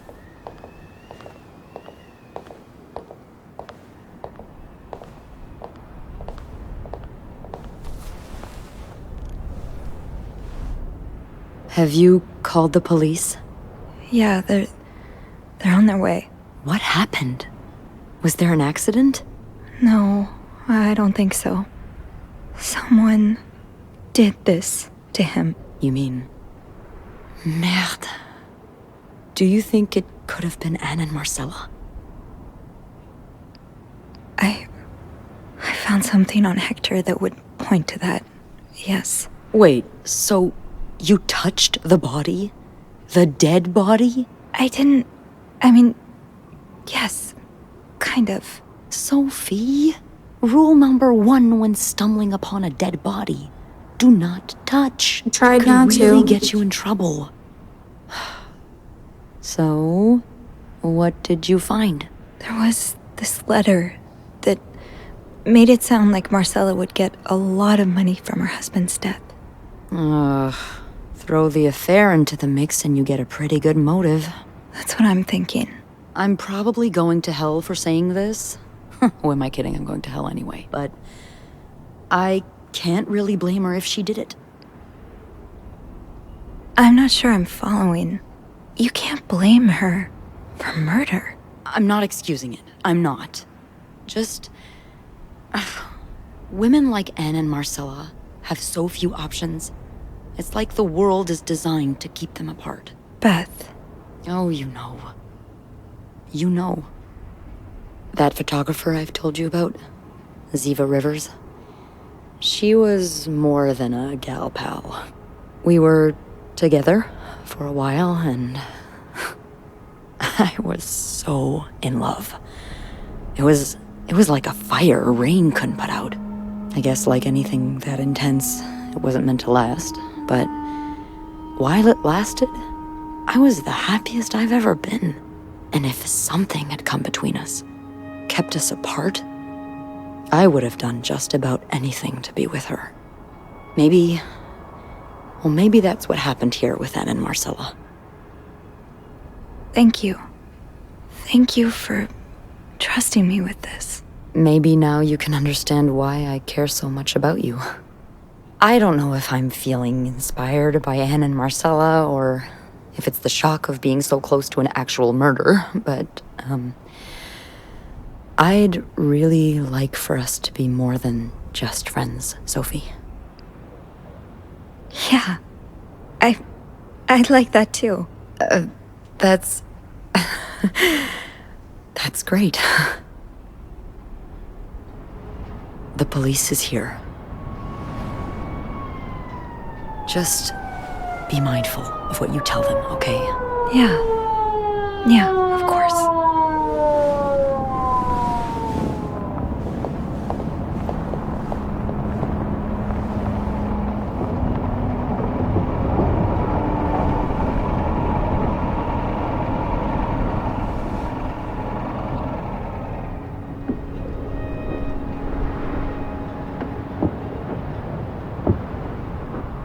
Miss Roy? Miss Roy? Miss Roy! Oh, sorry. I was distracted. I really need you to focus right now. I don't want to be here all night, and I'm sure you don't either. No. No, I don't. So, as I was saying, we're trying to ascertain the circumstances of Mr. Cruz's death. Can you tell me how you came to find the body? I was cleaning room 509 when I heard the elevator bell ring. Again and again and again. I thought maybe a child was playing with the doors, so I went out in the corridor, and that's when I saw him. All the blood and... Why was the elevator bell ringing? I'm sorry? You said you heard the elevator bell ring. Why was it ringing? I assume it wasn't a child after all.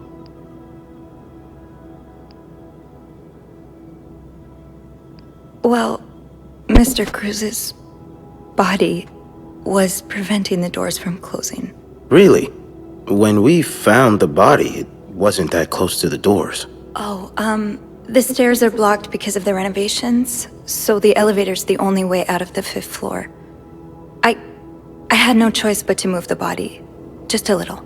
Ah, so that explains the traces we found. Thank you for clearing that up.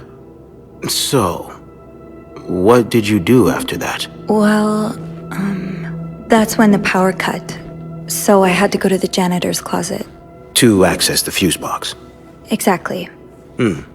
I changed a few fuses and turned the power back on. But there's a lock on that box, isn't there? Did you have the key?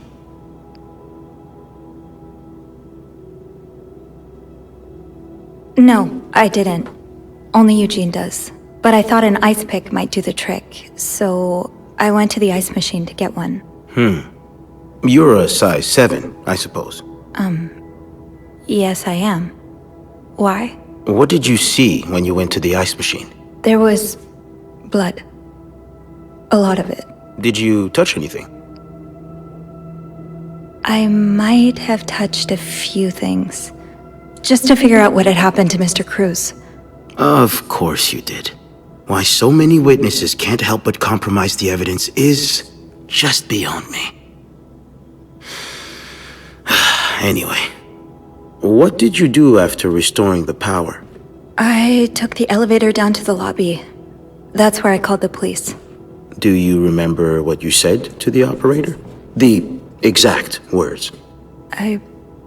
No, I'm afraid I don't.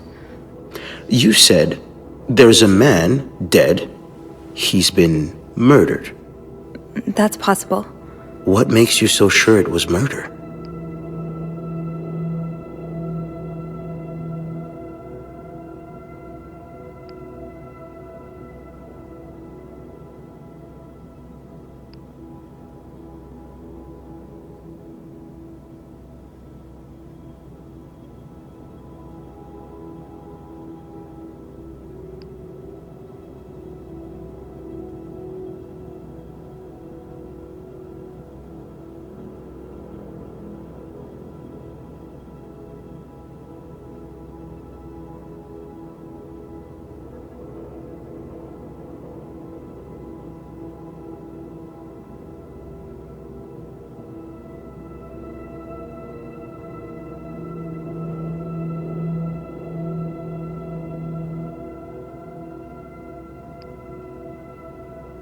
Well, I know about Mr. Cruz's angry customer.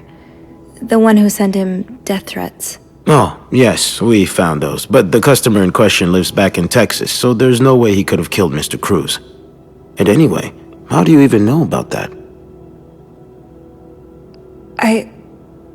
I've been snooping around the guests' rooms. I didn't think you'd admit it. You knew already? We found pictures of you snooping around. Oh. Now, unless you want me to arrest you for violating your guest's privacy, I suggest you tell me everything you know. All right.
So, GR from Greta and IS from Doris.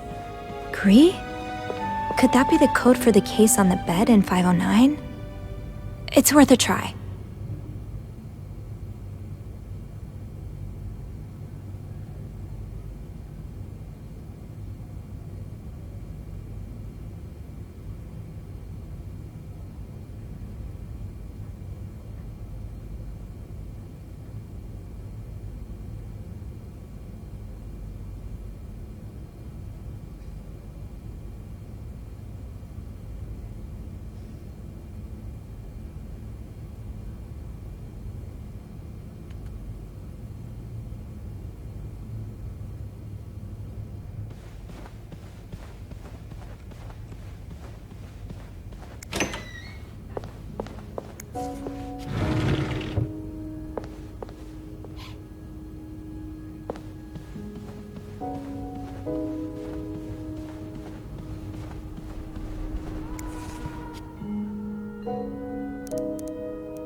That novelist, Bridget Boswell, is actually you, Marcella? Oh, after all this, turns out you're an advance on my salary. So Marcella hired you. But what for? So, let me get this straight. Mrs. Beaumont and Mrs. Cruz are some kind of star-crossed lovers? Seems like it, yeah. But I'm not sure whether they chose to meet here just to reconnect for a few days, or if there's something more to it. Well, I may be able to help with that. Really? How? Oh, some mail arrived earlier for Mrs. Beaumont.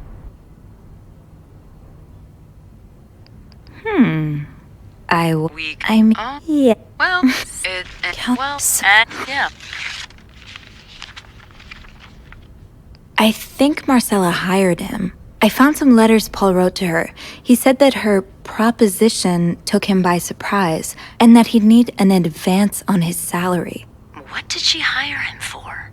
To investigate her own affair? I'm not sure. I didn't find the letter he was replying to. And why did he have those pictures of you anyway? I guess we'll never know for sure, but I don't think it was ever about me. It's always been about Anne and Marcella. Exactly. Well, it feels a tad anticlimactic, but who needs drama, right? At least it made our day pretty interesting. It sure did. You know, after today, I think I get why you're so interested in the lives our guests lead. I try to forget they exist as soon as I'm done interacting with them. But once in a while, it's nice to remember that, well, even the most put-together person could be an absolute mess on the other side of the door. What about you? I love me. Come see me when your shift ends, all right? We could leave together if you want. Sure. If we're able to. With all that snow, I'm thinking maybe we'll have no choice but to spend the night here. Ooh, a sleepover. We could set up a pillow fort on the mezzanine. A pillow fort? We do work in a hotel, you know. There are actual beds here. I know, but isn't my way so much more fun? Well, we could take a page out of Michael's book and decorate it, and then spend the night throwing stuff at Bernard whenever he comes through the lobby. Oh, now you're talking.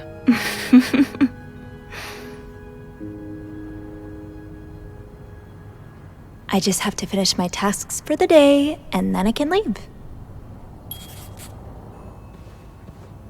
That ringing. Sounds like the elevator doors are jammed.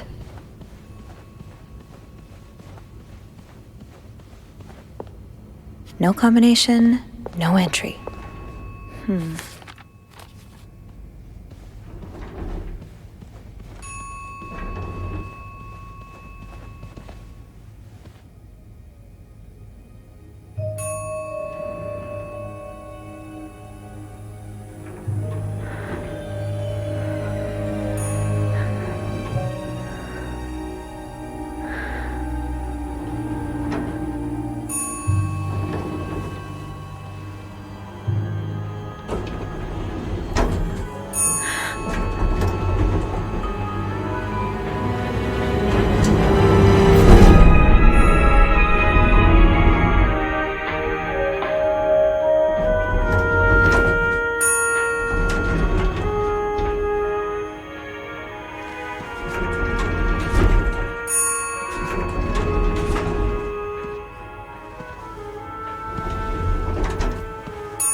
Mr. Cruz?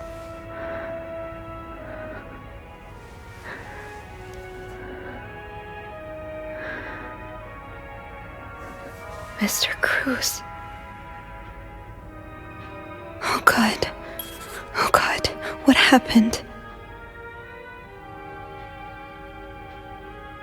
Just stop for a second, Sophie. Is there anything you missed? Just stop for a second, Sophie. Mr. Cruz's life insurance policy. Why did he have this on him?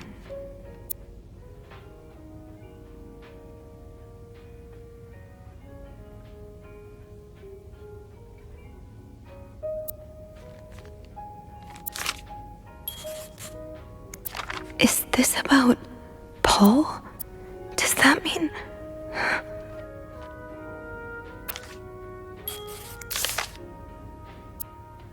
Marcella? Okay, let's not jump to conclusions.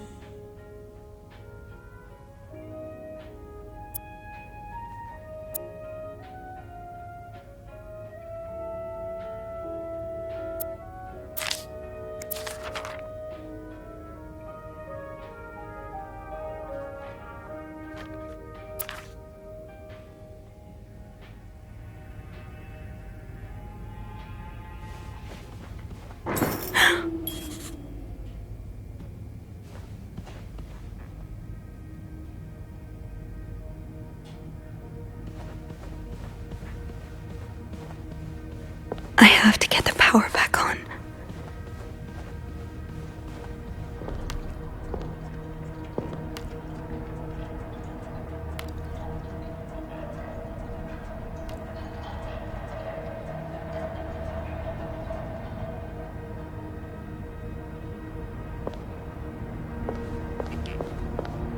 Should I hold on to this, maybe?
Might need this to restore power.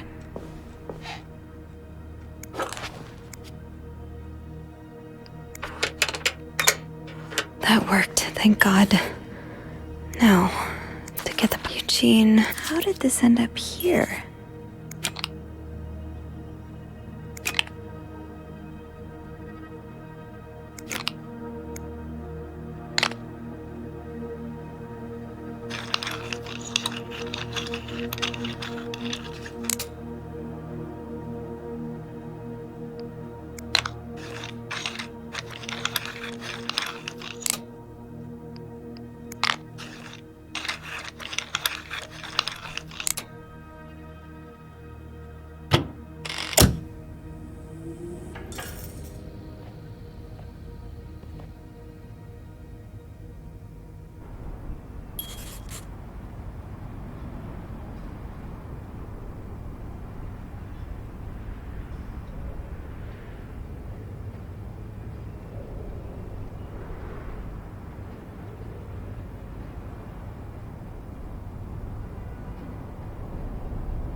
Power's back.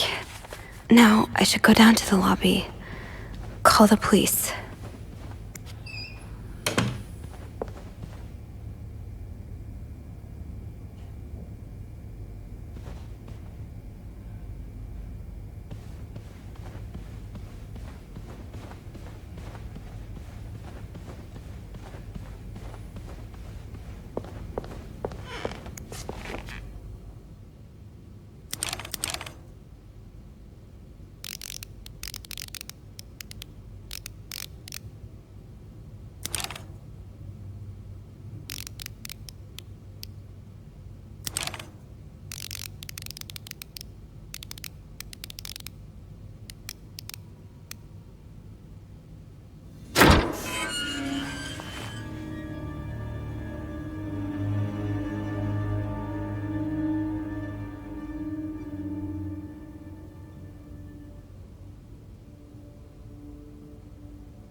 The bodies of a woman and 3 children.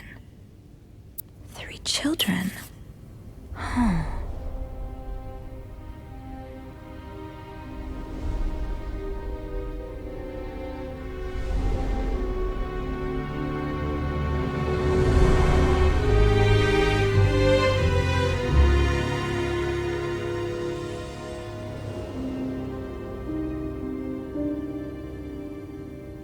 Is there anything I've forgotten? Once I leave this floor, I probably won't be able to come back.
I don't think I'll need this again.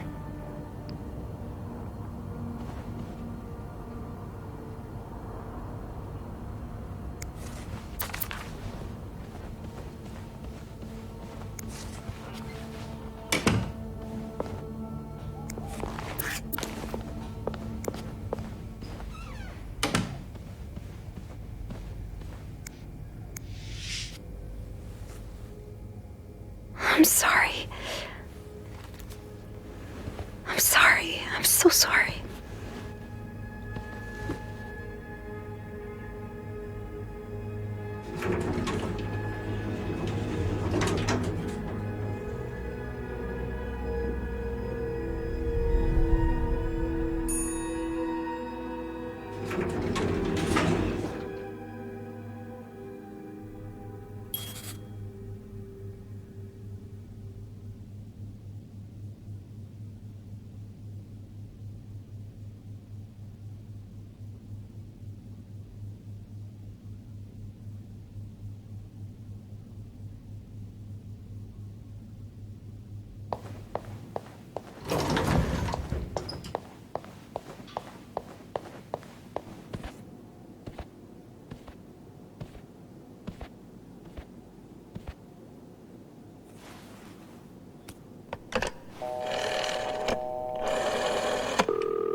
Montreal Police Service, Station 22. There's a man dead.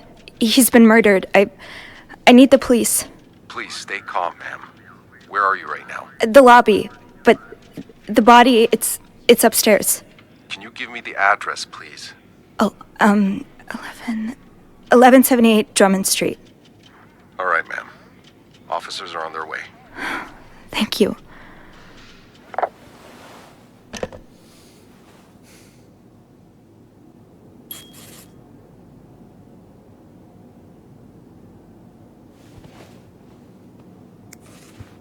So Anne and Marcella really are planning to run off together. Was what happened to Hector part of their plan?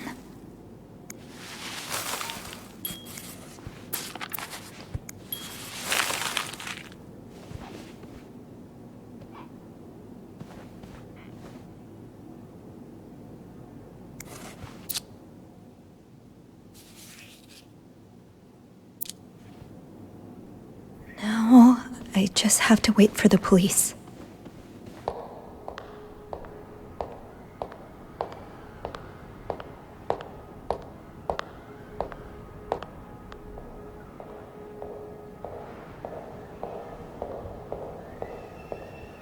Oh, hey you!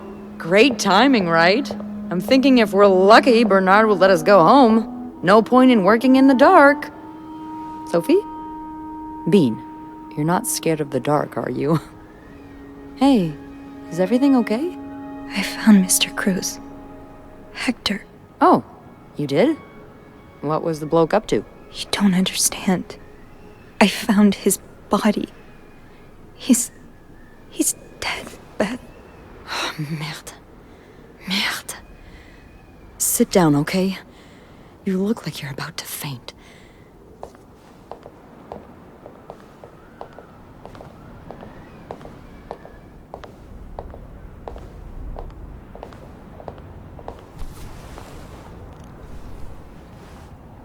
Have you called the police?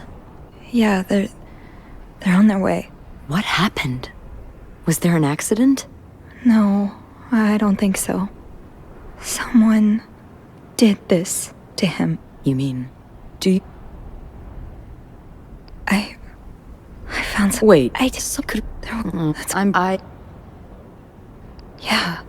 Not being able to be with the person you love must be so... heartbreaking. I can understand wanting to find a way to escape. You can? I mean, I can't excuse murder, but I understand. I'm glad you do.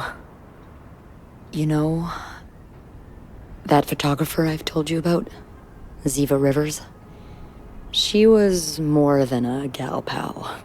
We were together for a while, and I was so in love. It was like a fire Rain couldn't put out. I guess like anything that intense, it wasn't meant to last. But while it lasted, I was the happiest I've ever been. And if something had come between us, kept us apart, I would have done just about anything to be with her.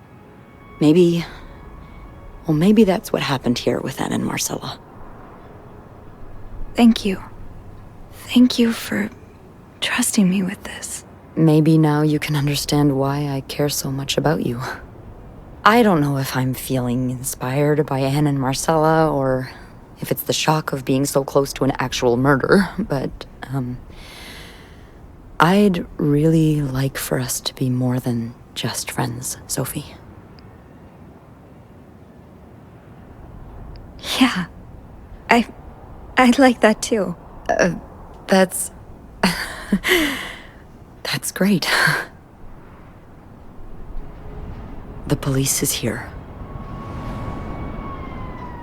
Just be mindful of what you tell them, okay? Yeah, of course.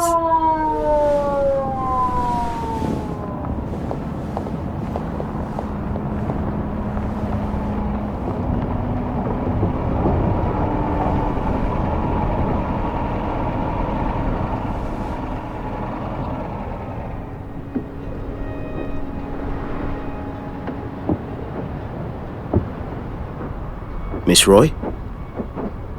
Miss Roy? Miss Roy! Oh, sorry.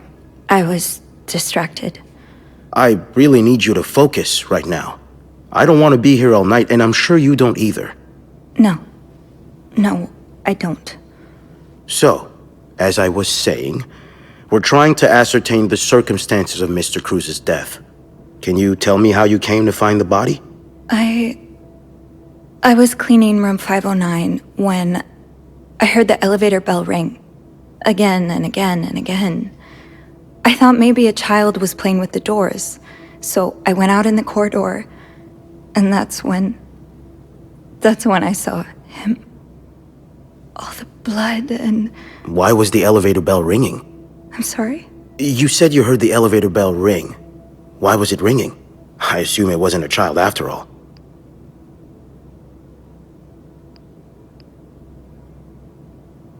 Well, Mr. Cruz's body was preventing the doors from closing. Really? When we found the body, it wasn't that close to the doors. Oh, the stairs are blocked because of the renovations, so the elevator's the only way out of the 5th floor. I had no choice but to move the body. Just a little. Ah, so that explains the traces we found. Thank you for clearing that up. So, what did you do after that? Well, that's when the power cut. So I had to go to the janitor's closet. To access the fuse box. Exactly. I changed a few fuses and turned the power back on. But there's a lock on that box, isn't there? Did you have the key? No, I didn't. Only Eugene does. But I thought an ice pick might do the trick, so I went to the ice machine to get one. You're a size 7, I suppose. Yes, I am. Why? What did you see when you went to the ice machine? There was blood. A lot of it. Did you touch anything?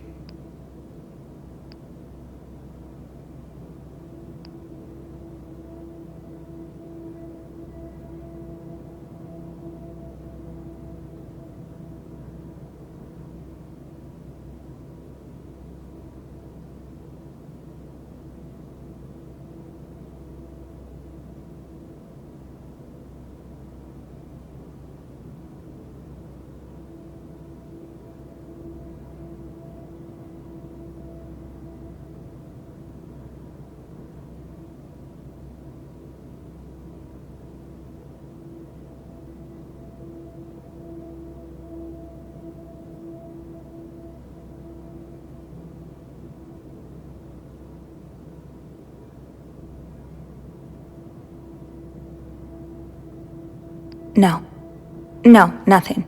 Good. You wouldn't believe how many idiot witnesses accidentally compromised the evidence. Anyway, What did you do after restoring the power? I took the elevator down to the lobby. That's where I called the police. Do you remember what you said to the operator? The exact words. No, I'm afraid I don't. You said, there's a man dead. He's been murdered. That's possible. What makes you so sure it was murder? I just assumed. What with all the blood. It just didn't look like an accident, you know? I see. Would you say you're an observant person, Miss Roy? I think I would, yes. Good. Then maybe you can help me fill in a few details about this case. I'll do my best. Let's start with the victim's wife, Marcela Cruz. Apparently she left in quite a hurry this morning.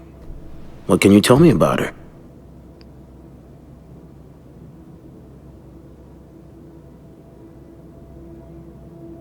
I don't really know anything. She just looks like a loving, caring wife. That's not much to go on now, is it? I'm sorry. Let's try something else then. We've learned from one of your colleagues that the victim had a fight with a guest named Mr. Spade. What can you tell me about him? I don't know much. Only that he seems nice. Nice? I wouldn't be so sure. Oh? We found out that Mr. Spade is fresh out of a madhouse. When we called the place, they painted quite the picture of him. Did you ever see him display odd behavior in or around the hotel? No. I mean, we've all got our little quirks, don't we? Did he seem obsessed with Mrs. Cruz? A little, maybe, but... Obsessed enough to kill her husband? No, nothing like that. We all have our obsessions. Me, for instance. I'm obsessed with celebrities and gossip magazines, and... You don't seem to understand, Miss Roy. Mr. Spade is not like you and me. He may look like us, but he's not. He's dangerous and needs to be taken off the streets. So tell me, did you ever see him be violent or aggressive?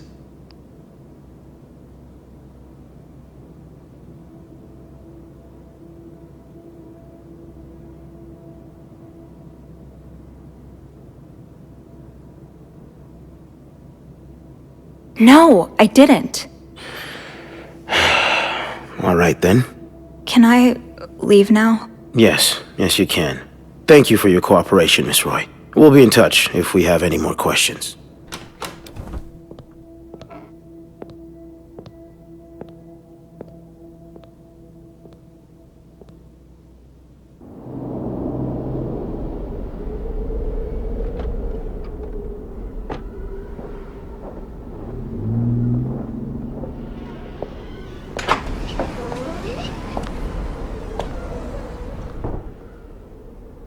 Bernard was strangely chipper on the phone.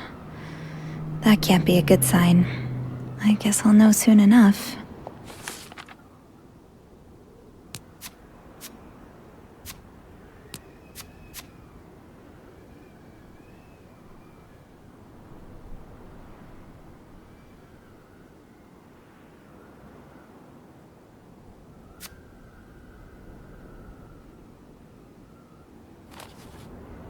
Let's go see what Bernard wants. The atmosphere is so different in here. Will it ever feel like it? It'll probably be a while before the hotel reopens. Without Eugene, the lobby will be a swimming pool by the end of the month. Will the rest of the building even be standing?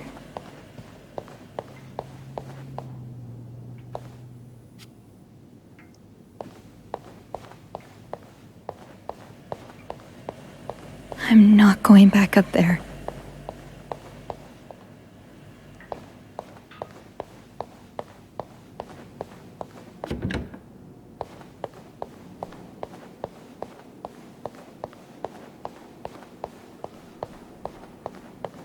I'll need a mop to clean the puddle. With all the leaks, I'm sure there's one nearby.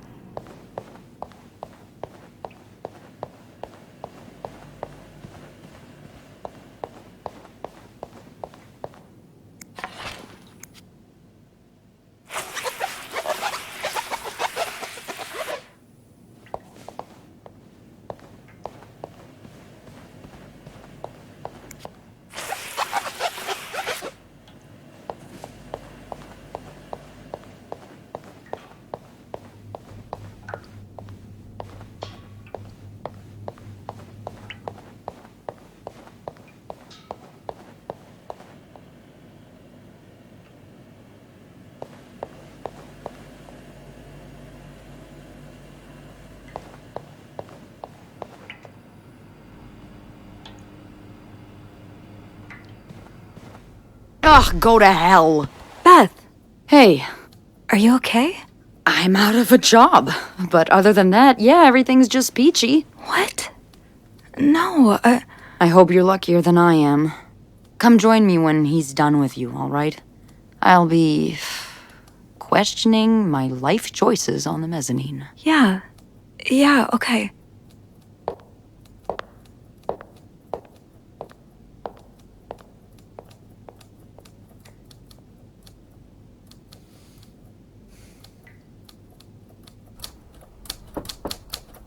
Ah, Miss Roy.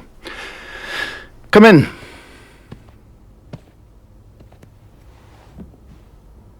I suppose you know why you're here? I'm not sure, actually. Your phone call was a bit vague. Yes, well, I prefer to have this conversation in person. We've been getting a lot of press lately, and not the good kind. I wouldn't expect you to understand the position I'm in, but I assure you, it's quite uncomfortable. To have one's life's work blown away like that. All thanks to a nut job. It's obvious to me now that I haven't been firm enough. For guests of such morals to be comfortable booking a few nights here and committing such a horrid act? Things need to change. This means elevating our standards to the highest possible level, and it starts with the people working here. It starts with you. With me? Yes. From what I've heard, you've been quite the exemplary maid lately. Clean rooms, satisfied guests. I take my job very seriously, sir. As you should. We'll see for the future, but for now, you'll be allowed to continue working here. Thank you. I'm not done. The police have finished their investigation and left a mess on the 5th floor. I want you to clean it up. You want me to go back there? Yes, why not? I found a dead body on that floor. I'm not going back. I'll make this simple for you. If you don't do it, you're fired.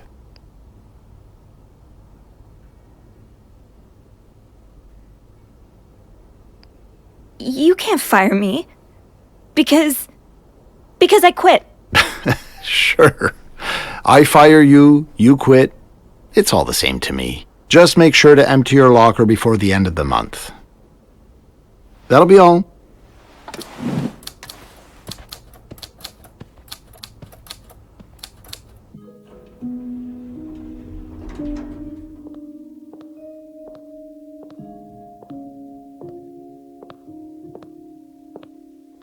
Hey. Hey. What a week. Yeah. So, what did Bernard want with you? Well, he was being kind of a jerk, so I quit. You what? I quit. I figured there was no point in staying if you were leaving. I appreciate the solidarity, but you really didn't have to do that. I think it's for the best. Did Bernard say why he was firing you? Ugh. He was going on and on about keeping deviants out of the hotel, so I may have lost my cool a little. A little? I told him I was one of those deviants he was so afraid of. He froze for a moment, then showed me the door. So, what's next for you? I think I'm done working under Bernard's or Linda's. Maybe it's time I become my own Bernard. Minus the fascism, of course. I could see myself owning my own establishment, one that caters to the right kind of crowd. Believe it or not, I do enjoy the company of people, just not, the stuck-up, entitled clientele of this prestigious hotel. But maybe if I were behind the counter of, say, a bar instead of a reception desk. I don't know. Is that silly? No, it's not. In fact, you'd be perfect for it. You're the most charming person I know. Thank you. I'm really glad you're in my life. Me too.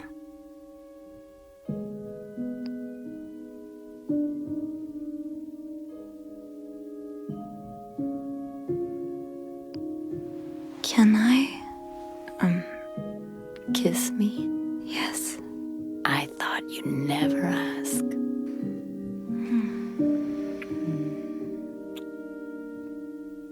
That was... I know.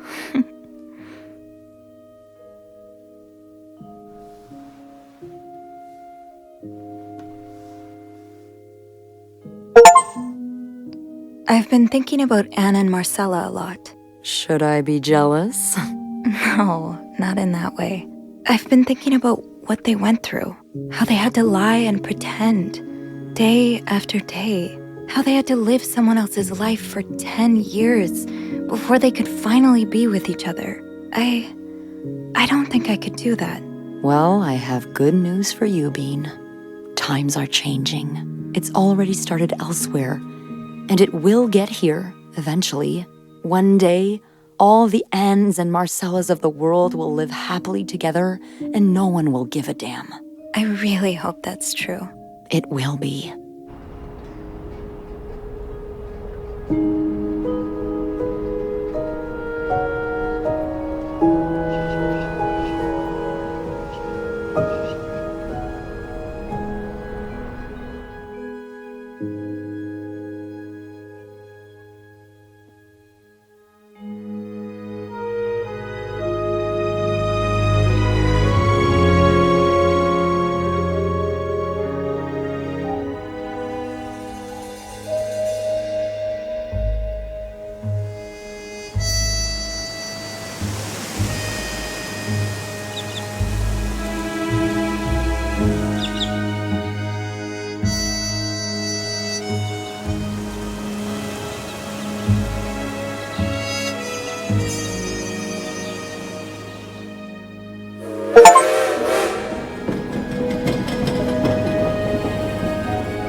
Obviously, you can choose the route of Andrew if you don't want to go Beth's route. I am personally gonna play both, but you don't have to. It's your choice, but yeah.